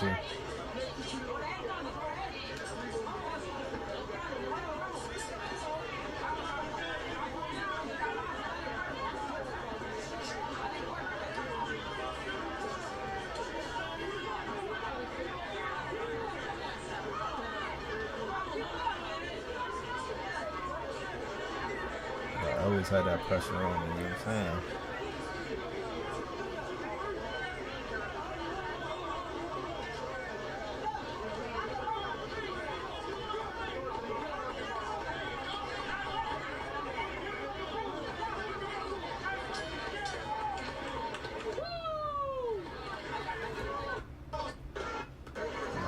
My pops and my coach. Shout out to my pops. That man right there made me a man.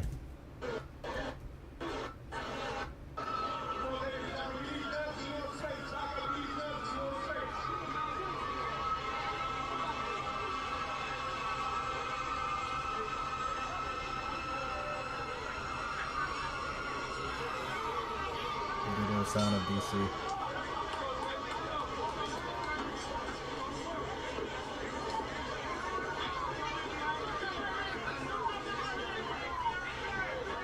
I got you, Gordon. Work in there, Tommy!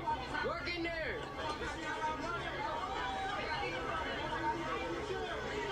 Work in there, Tommy! Work! Work!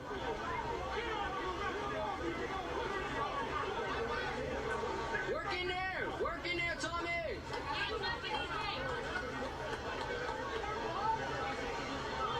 Always been pressing dudes out, man. I'm telling Hey, you. Tommy!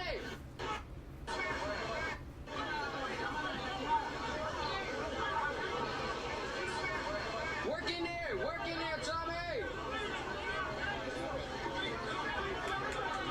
Throw, Tommy! Throw! You're my brother.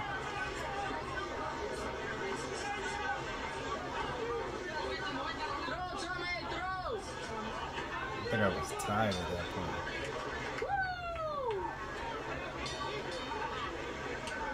Good work in there, Tommy. Good work. I was tired at that point. Let's see.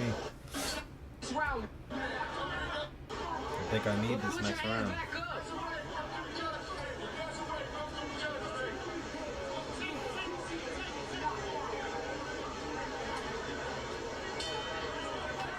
See that guy with the Ethiopia thing? He, my dad randomly found him that day and needed a second assistant coach there. He wanted to help out, so. Work, Tommy, work! Work!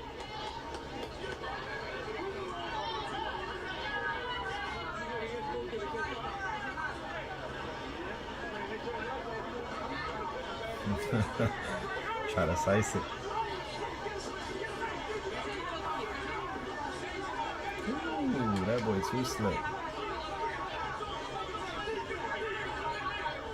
I made him think twice about it. Now look, I made him think twice about it. Came at me aggressive.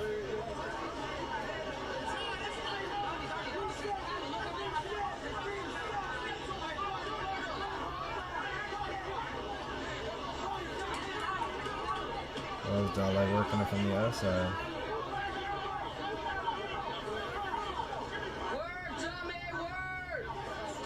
Ooh, there we go.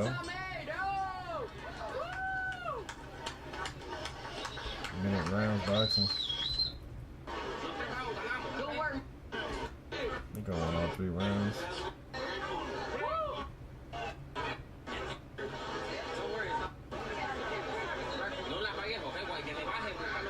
Put that one up high.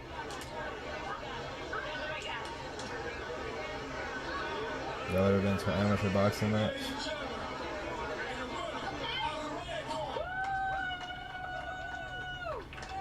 Dove City, brother. Dove City. Go follow me on YouTube.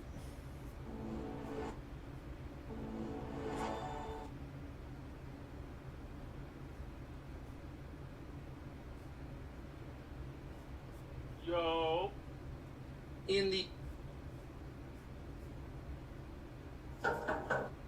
You have fake cried over this woman's death since. Seattle Police Department! Open the door! We're coming in! Open the door now! Seattle Police! We all make mistakes. It's what makes us human. The wrong house. Welcome back. Hold on. I like these videos with dumb cops. It's human and allows us to grow, evolve, and become better. But the cops in today's video made such huge blunders that they deserve to wear the title of dumbest police officer ever. Hands up. Do not release the dog with his hands up. Do not release the dog with his hands up. Don't. Do not. Get the dog off of it. Get the dog off of it. Get the dog. Members of law enforcement have authority over our well-being, our freedom, and even our lives. So when they make a dumb mistake, there should be hell to pay. There should always be repercussions for our mistakes. Otherwise, we'll never learn. However, reality is never that simple. Sometimes cops do really stupid things, and they get away with it. Will that be the case in today's lineup of dumbest cops? Let's find out. Let's find out. Alright, listen. I'm gonna reach your rights real quick. Alright? You guys I can confirm where I was, and I can even confirm my activities. This is Samuel Scott Jr., a black man who had the audacity to call the cops once his car got stolen. And what did the cops do? They figured he was the suspect, so they arrested him. But let's take a step back and start from the beginning. On November 13th, 2018, Samuel Scott Jr. That's a was lawsuit. missing his I would arm. make so much Once he money left off her that. house at around 5:40 p.m., he noticed his 2006 Jeep Compass was missing, so he called police to report it being stolen. Several police vehicles converge at the scene, and Scott is immediately detained and handcuffed. Drink that back there? Put your hand behind your back there.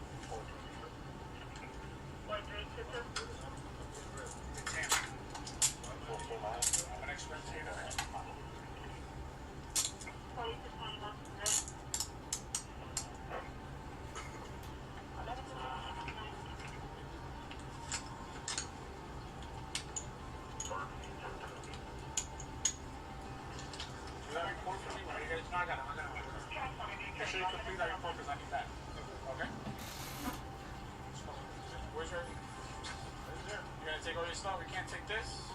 Or this. What about my kids? I literally, I went over there to take hands and everything. My kids are where your kids? I was with them. I was over there. I was over at my cousin's house. So, huh? What? I've been over there since what? I want to say it was 5:30, 6 o'clock. I actually walked back over here. You have 2 IDs? Yeah. That's not good. Well, one is an ID and one is a driver's license. Are you going to take me? Is there something or am I going to? Get the story together. I'll let you know what's up, okay? Hats off to Mr. Scott for taking all this so lightly. His kids could have seen their dad through the window, and it could have traumatized them for life. He explains that he left them at his cousin's house and then walked back here. But wait, there has to be something else, right? Because this just doesn't make sense. Here's the backstory. Officer Jonathan Guzman, the one who you watch put Mr. Scott in handcuffs, actually saw his car going 20 miles per hour over the limit. So, he followed it. He witnessed the driver crashing into another vehicle and then fleeing the scene. He didn't see the driver's face, but described him as a 6'2" heavy-set black male wearing a white tank top and fleeing the scene. And that really resembles Mr. Scott, right? Who had a white undershirt, not a tank top, beneath the t-shirt. When the officers explained to Mr. Scott he looks like the suspect, he has a clever response. I'm telling you guys that I can confirm where I was and I can even confirm my activities. I recently logged off and came in at my job. At what time? Roughly before I came over here, before I called you guys. But I'm telling you, you guys got the wrong guy. The description of the guy that took off from your car is just like yours. But that's half Miami, bald head with a beard. Even if he had dreads, his dreads with a beard. But then that's my. I mean, like I said, my kids. I called because my car got stolen. My kids are over there. They don't even know what's going on. So what time was your car stolen? I told you probably around about 5. I didn't pay attention to the time. I really just jumped out of the car to go see. That's it. If you want, like I said, we can go. Like I had my kids and stuff like that. Dropped them off. Came over to say hi. And I went. I mean, I don't know what happened. I mean, like I said, I know the people that stay across there, over here, all over the place. I don't know what happened. We often come upon situations where police officers just fail to recognize and acknowledge signs and information. Mr. Scott's story sounds perfectly reasonable and plausible. It's more than likely that another man who resembles Mr. Scott in stature could have stolen his car. So why wasn't any of this taken into account? Instead, not only do they detain Mr. Scott, but also decide to arrest him. My car just somebody jumped in, drove off. And I'm sorry, but I'm telling you, I didn't do it. I mean, literally, I mean, why would I call the police? I mean, I called because my car is stolen. I mean, how me and my kids are going to get home? My pillow, my work ID, my work stuff, all of that stuff is in there. Why would I? That's why I'm like, why am I in handcuffs? If I'm calling them and I'm... Beer hug me. Kyle? Beer hug. Big flavor, big beer. Just give me a second, okay? That's just pure racism. That's what it has to be to me. Again, the cops failed to acknowledge that any of this could be true. For that reason, these cops are some of the dumbest cops ever. Or if they're not dumb, they're just evil. Listen to what this cop says when Mr. Scott tries to explain that he's a decent human being.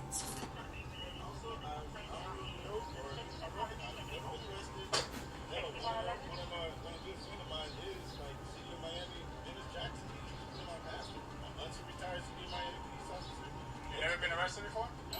Sure about that? Yeah. Never been arrested. What?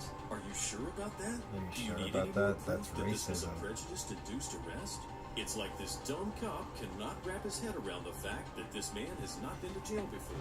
It's ludicrous. Soon after, Mr. Scott was arrested and charged with leaving the scene of the accident, false reporting of a crime, failure to carry a concealed weapon license, and possession of marijuana.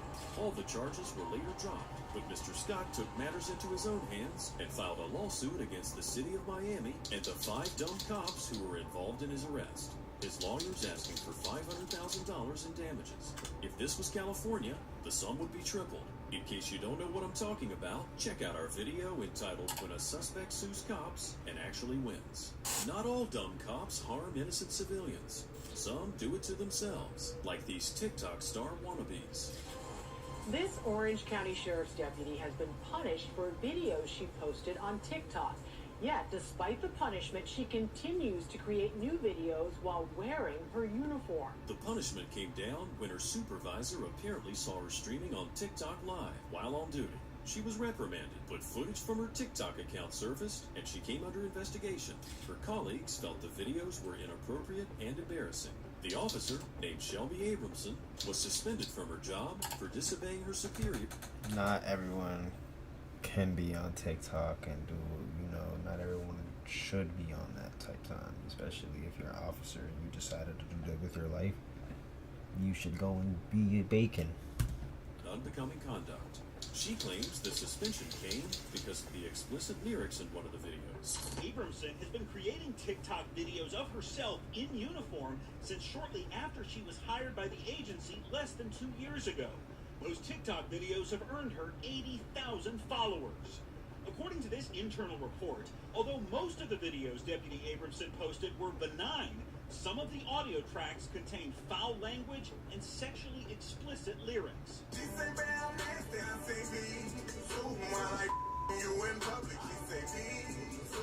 However, it seems she didn't learn her lesson. Or did she?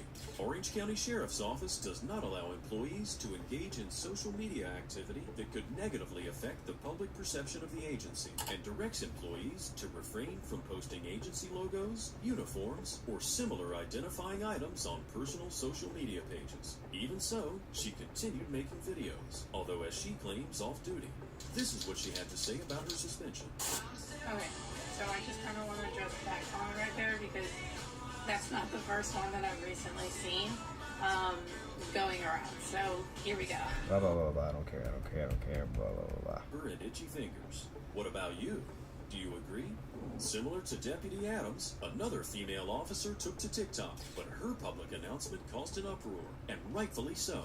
This is Federal Way Police Department Officer Brianna Strauss, and she decided to make a smug public service announcement to all the drivers out there. Take a look at this. PSA to everyone out there.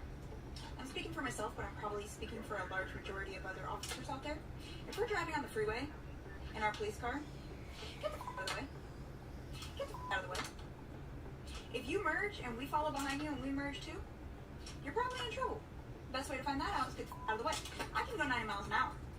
You can't. You can't do that. So get the out of the way. If us officers stay behind you long enough, we can find a reason to pull you over. That is corruption. Corruption. Super simple. That's all. You're welcome. Jeez. Can she be more cringy? First of all, her entire demeanor is pompous and authoritative. She acts like she's better than everyone else and has more rights than everyone else just because she has a badge and drives a cop car. That's the top reason people don't like cops, and she's blatantly rubbing it in our faces. What was the point of this public service announcement? And to make it even worse, she got suspended for only one shift. On the other hand, Deputy Abramson got suspended for 3 weeks on account of her bubbly dancing. Which one do you think was worse? Speaking of bubbly girls flaunting their beauty and charm, let's hop over to Myrtle Beach in South Carolina, where professional acrobat Samantha Panda was placed in handcuffs after a Karen at the beach reported her bikini. Her friends got involved and started filming and questioning the officer.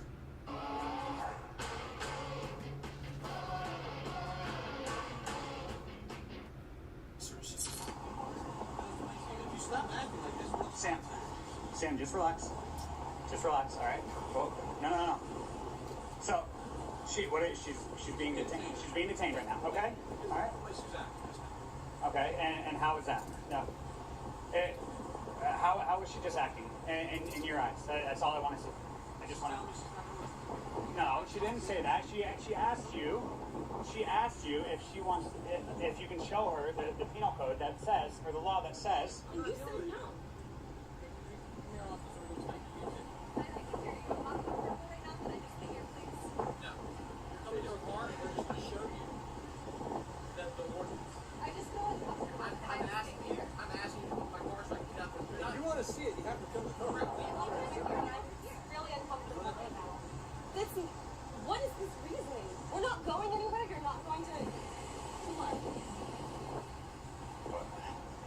So, why is it illegal to have a bikini on the beach? I literally wear this to the beach every day. Okay, absolutely. The officers escorted the ladies and their friend to the police vehicle and proceed to show the ordinance, yet they fail to acknowledge their own stupidity. The ordinance clearly says, and I quote, "It shall be unlawful for any person to appear in the nude on any public beach, beach access to the public waters, or any public property in the view of the public." Of the public. I'm not So nude. nobody's nude. There's nobody nude right now. No, okay. Thong is not nude. All right. An anus, a vagina are nude. All right. Just an anus and a vagina are nudity. A thong is not nudity. Okay. All right. Having your nipples exposed is not against the law, as long as it is not in a sexually explicit manner. No, I'm serious. You put me in handcuffs for being. As long as it's not in a sexually explicit manner, and there's nothing sexually explicit about this. Look at the other officer, scrolling through the manual, looking for a way out. This is one of the dumbest things I've ever seen. Prior to deciding to place a young woman in handcuffs, did it not occur to them that in the 21st century, wearing a thong is probably not considered nudity? Maybe they should have consulted the manual in depth before taking actions like depriving someone of their freedom. He even asked the guy this.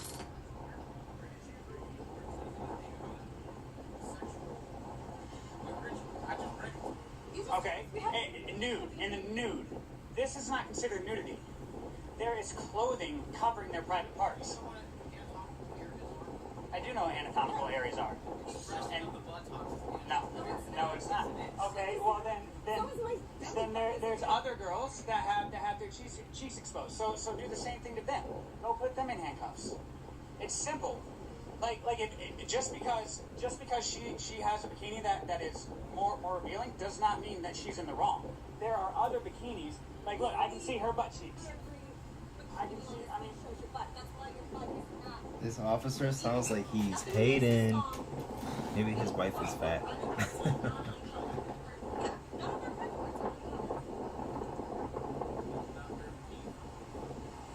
Where does it say? It doesn't say that. It says nudity. I'm not nude. There's no nudity going on here. Just notice the defeated look on the other officer's face. He knows they're beaten.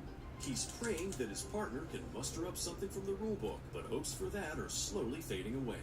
The girl's male friend must have noticed that look, as he decided to heat things up. And Acrobat Panda over here is about to make it weird. Can we have names and badge numbers, please? Well, this is Zach Baffy. I know his wife, actually. It's Guy's ex-fiance. Okay. Yeah. All right. Yeah, she pierced my nipples. And then badge number?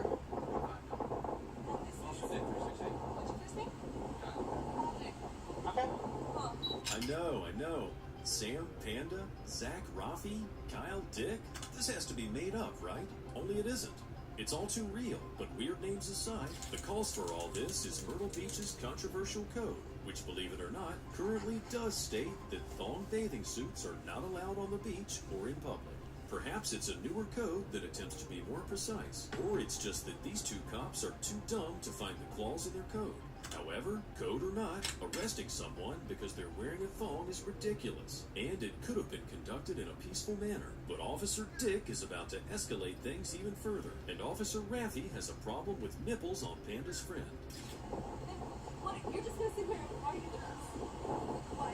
Because you don't like the way we're dressed? Okay. Some of our stuff looks like my phone's over there. Our cover. This is not the shirt. No. Or this shirt to the Okay, I understand you're talking to her, but no, I'm on a public beach.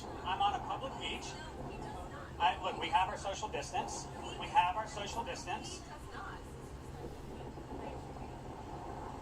Why are they making such a big deal out of this?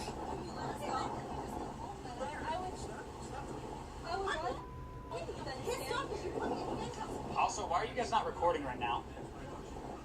You have no reason. Okay.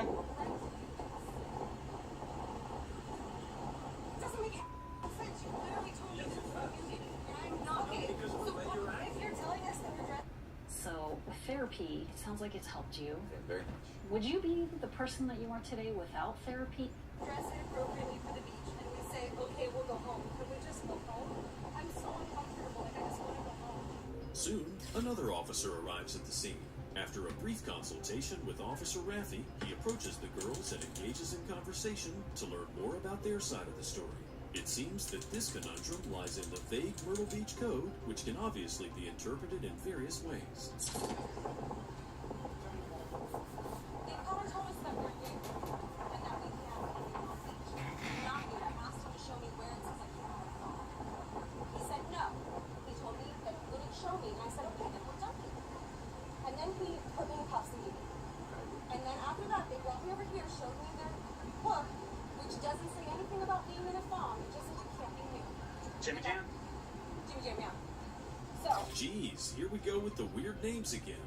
Jimmy Jam is actually John, one of Panda's friends, but there's not much he can do over the phone. The argument continues back and forth, pretty much the same way it did earlier, but at least this officer has the common sense to order Dick to remove the handcuffs. He then goes to his car to have a better look at the code on his computer and explains that thongs that reveal the majority of the butt cheeks, as well as tops that reveal nipples, are not acceptable. Well, here's the thing. The way you got our friends, so what is being out? Yes, that is a violation of my civil rules.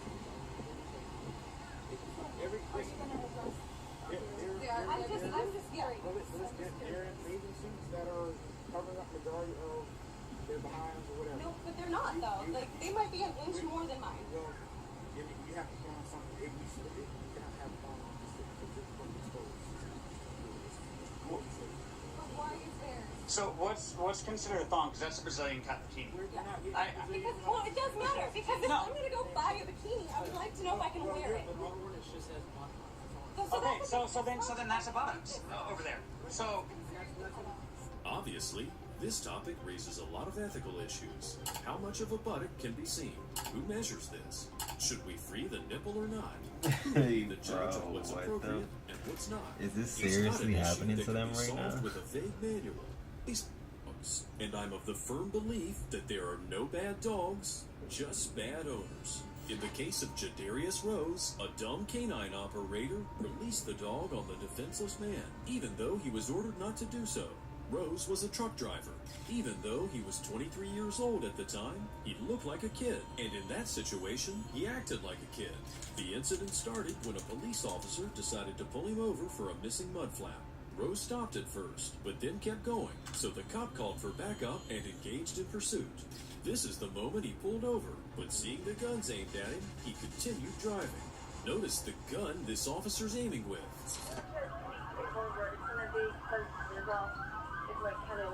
What? Why are there so many police, first of all? And why are they pulling up on him with a gun if it's a missing mud flap, bro? What is wrong with the police in this country, bro? What is wrong with them?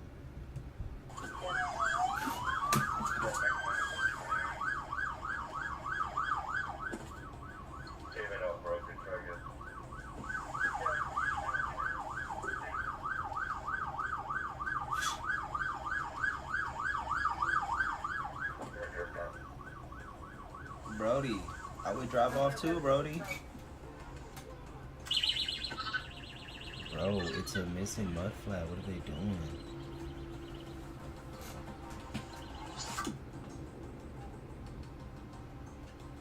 Pull back out.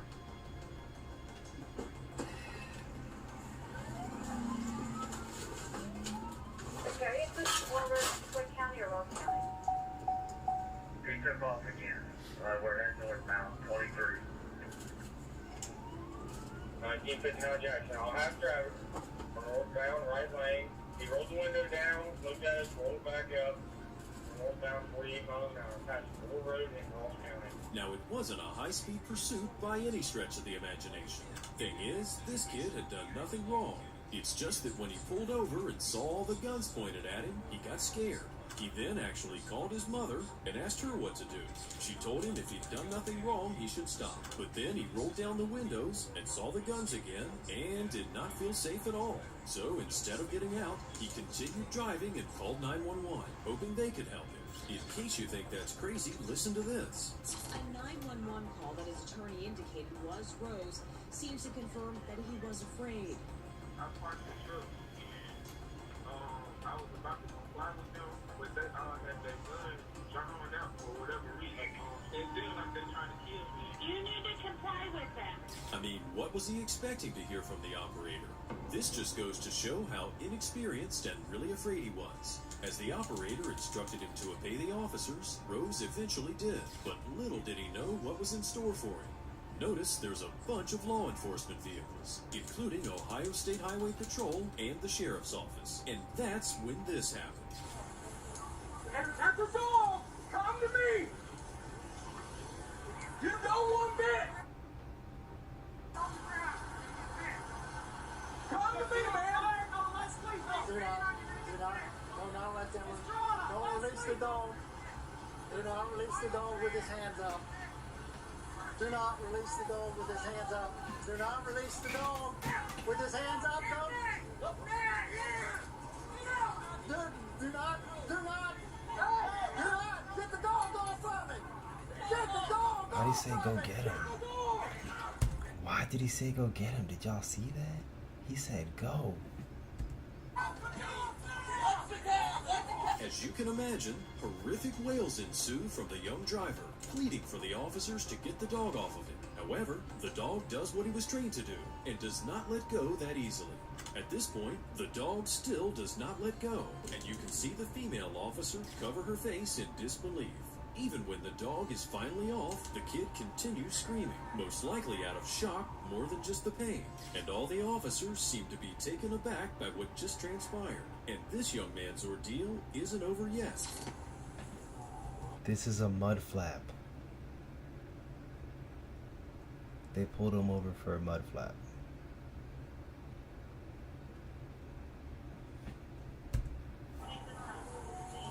I said I wanted motor units up faster. Was that not loud enough?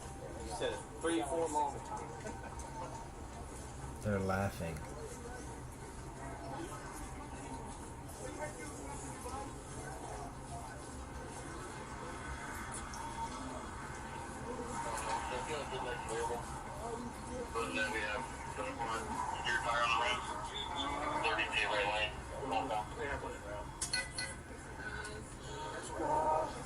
What is wrong with the police in this country, bro? What is wrong with the police in this country? Bro, don't touch my left arm, bro. You just got the dog biting me. Why would you touch my left arm?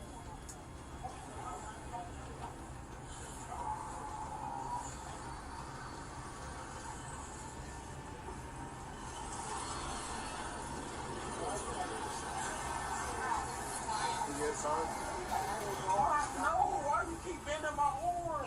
We're trying to get it wrapped. We're wrapping it up. We're not trying to hurt you. Here.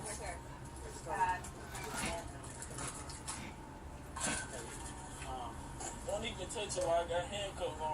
Y'all just making it worse. And you still laying on me like you pinning me down. This is insane to watch. Like, it's insane to see this shit. Nobody is on you. Yes, you are. Look, we're grabbing my shorts. I don't need it wrapped up right now. The bearded man you just saw here was Ryan Speakman, the canine handler who let the dog loose. Just to make it clear, it wasn't like the dog slipped loose. The video clearly shows the young driver kneeling with his hands up when the dog runs the other way. Then his handler yells at him, frantically pointing at the unarmed suspect who seems to be surrendering. This certainly brings up some terrible images from our past, and it's not clear what Speakman was thinking at the time as he failed to comment. He was fired from the Circleville PD because he did not meet the standards and expectations we hold for our police officers.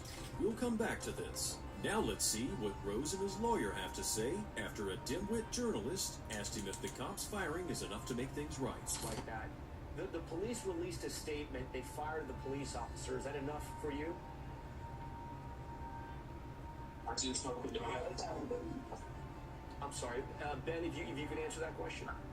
Yeah, Tom, I certainly think it Did he just ask him that? remove the trauma and the physical injuries suffered by Jadarius, who was on his knees, putting his hands in the air, which is the universal sign of surrender. What more can a black person do to say that I'm not putting you in fear? It was enough that he had guns pointed at him when he had pulled over and he had an assault weapon pointed at him.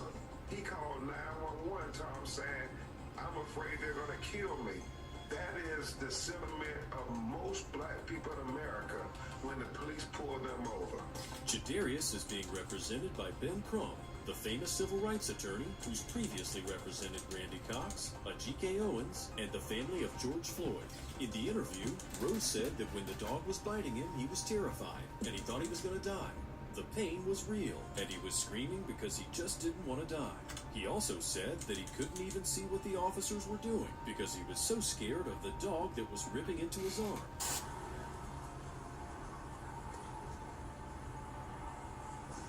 You wanna stand up on your feet? You wanna sit on your butt? I don't know what you're gonna let me do. I'm gonna let you do.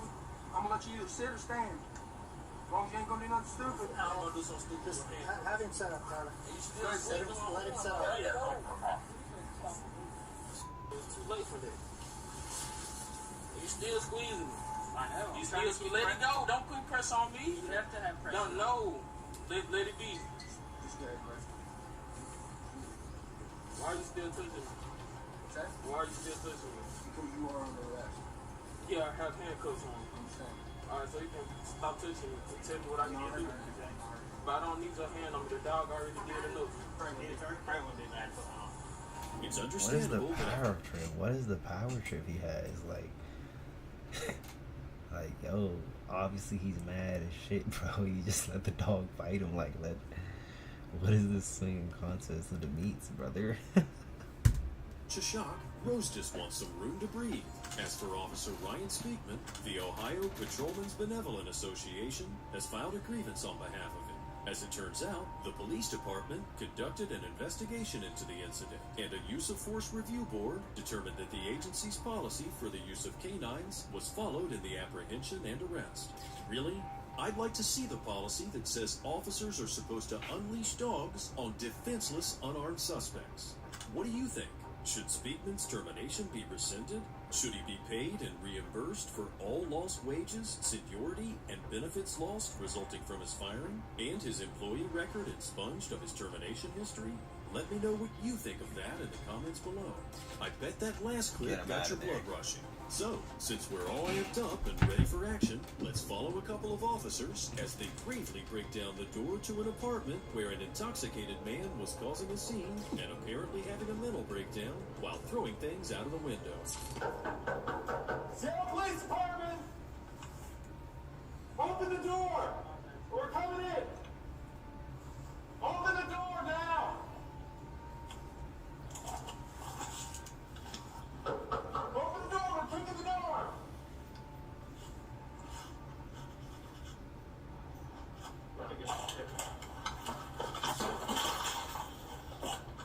Seattle Police!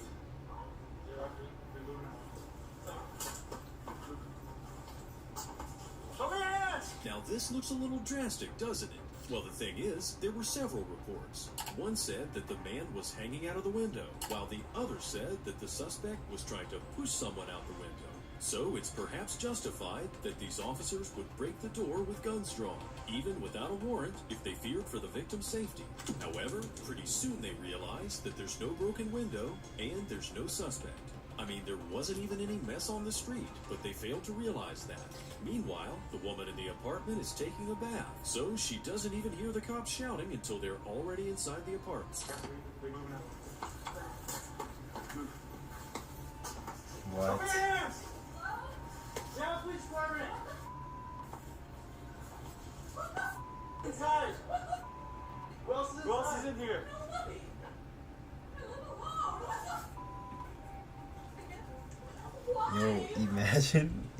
Imagine you're in the shower, right? And you just hear, yo, police, come out. You see the police, guns drawn, flashlights staring at you, like, yo, who lives in your house? You live here by yourself? Like, what? What the fuck? What are you talking about, bro? Like, I would be freaking out.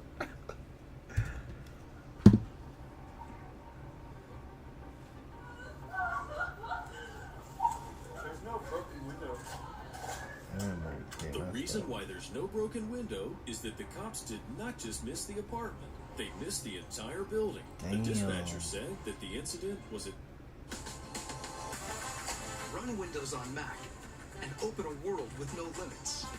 Was at 3028 First Avenue, but these cops decided to go to 3016 First Avenue, which was half a block away from the actual location. But it takes some time until they realize their mistake.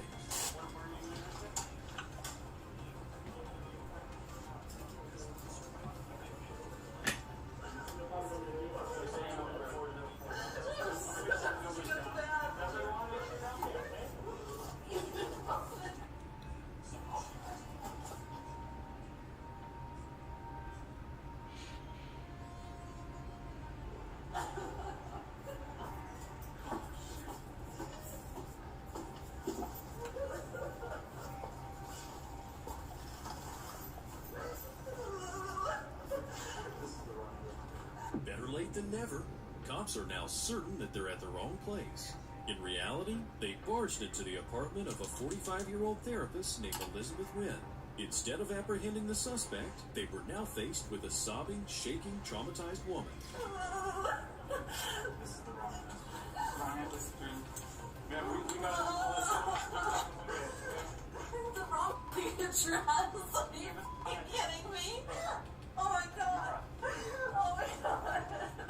The officers then try to explain themselves, but little good that does. Imagine if someone burst into your house while you were in the shower and held you at gunpoint. It must have been scary, and she must have felt like her rights as well as her privacy were violated. Not to mention, she could have been shot by a trigger-happy cop. Now she's standing in the hallway, probably half naked. The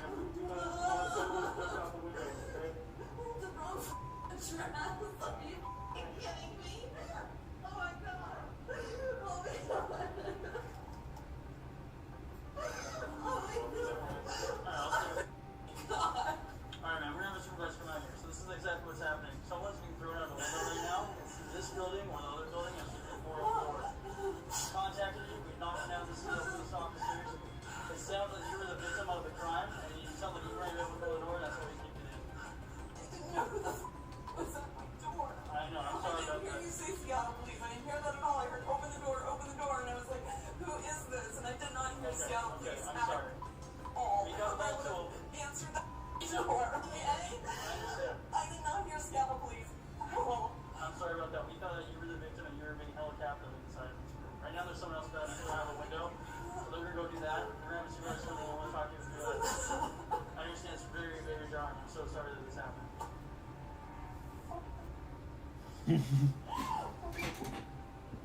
So I'm very sorry this happened. Okay.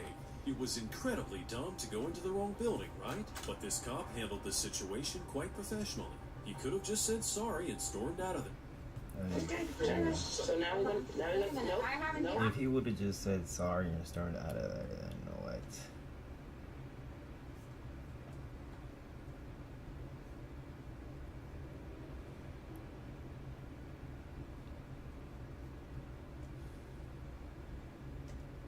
You have fake. I want to turn to the wall. I like the show. That's not all. This That's guy not has like all. a I spotted little ecosystem built in his house, and it's fire. Watch this. another on the glass, and another one on my window. I began to realize that perhaps now would be a great time to go looking outside for more queens, as their nuptial flight was clearly happening.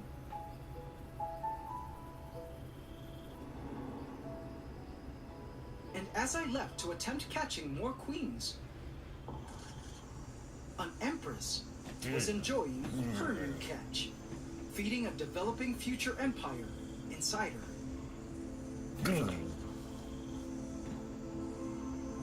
Empress Emeralda, a female marbled mantis, devoured her third roach in the past 24 hours. Truly a hungry, pregnant mama. That's nasty. She had not too long ago mated with her emperor, Emperor Silverio, who was now enjoying retirement on my windowsill, spending his remaining days eating crickets and watching the traffic go by. One thing I find amazing is how she eats the exoskeleton of the roach. It would be like us eating the meat and the shell of a lobster. Watching our empress masterfully handle the roach with her specialized spiny arms reminded me how supremely designed praying mantises were for predation. So well designed that mantises take back to at least 145.5 million years ago, older than when T-Rex roamed the Earth. I made sure to keep feeding her as much as she was willing to accept, so she had enough nourishment to produce as many egg sacs, or more technically known as oothekas, as possible, so the mantis babies would one day inhabit Pandora and the new canopy vivarium as one of the ecosystem's top predators in our rainforest. But speaking of top predators in the rainforest, a whole other ancient play of predators and prey replays every night. BP supports more than 300,000 U.S. jobs to keep our energy flowing, developing lower carbon energy, and keeping oil and gas flowing with fewer emissions. It's and, not or. That's how BP is investing in America. Call Mosquito Joe for a professional mosquito barrier with eco-friendly solutions that start working immediately. Outside is fun again. And this night at first appeared to be like any ordinary Pandoran night. But, as I soon discovered, it wasn't. The cloud mists danced upon the thick vegetation, blanketing the lands in life-bringing humidity. And then something surprising caught my eye. Hey, one of the geckos had emerged. But there was something new and very exciting about this particular gecko. It was a juvenile, smaller than the adults I had placed in many months ago. Like this adult gecko, feeding on a cricket. Turns out, this younger gecko was a Pandoran-born native. Yay! The geckos were finally successfully breeding in our vivarium. And I guess the youngsters are just really good at hiding from me. That was awesome. But AC family, there were more secrets to discover on this night. Let's move on. The orange carpenter ants were on the night prowl, scavenging the forest. I've been spotting foragers from this colony more and more, which to me meant they were doing quite well at finding the necessary food they needed within our forest. It was awesome to know Pandora was the perfect environment for them to thrive. Their nest was somewhere deep in the driftwood. Their colonies can get quite big, so I was excited to see them continue to do well in our rainforest. I then spotted a baby huntsman. Wow, these spiderlings are quite big now, just under an inch in leg span. They were born from Lady Deathstrike, our adult huntsman, who was also running around somewhere. In a few months, this spider, if it survives, will have a leg span of 5 or 6 inches.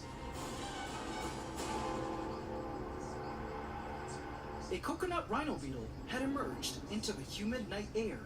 One thing I learned from one of you beetle enthusiasts is that the rhino beetles I placed in here were all female. In this rhino beetle species, even the females have horns, just smaller horns. It looked like this female might be releasing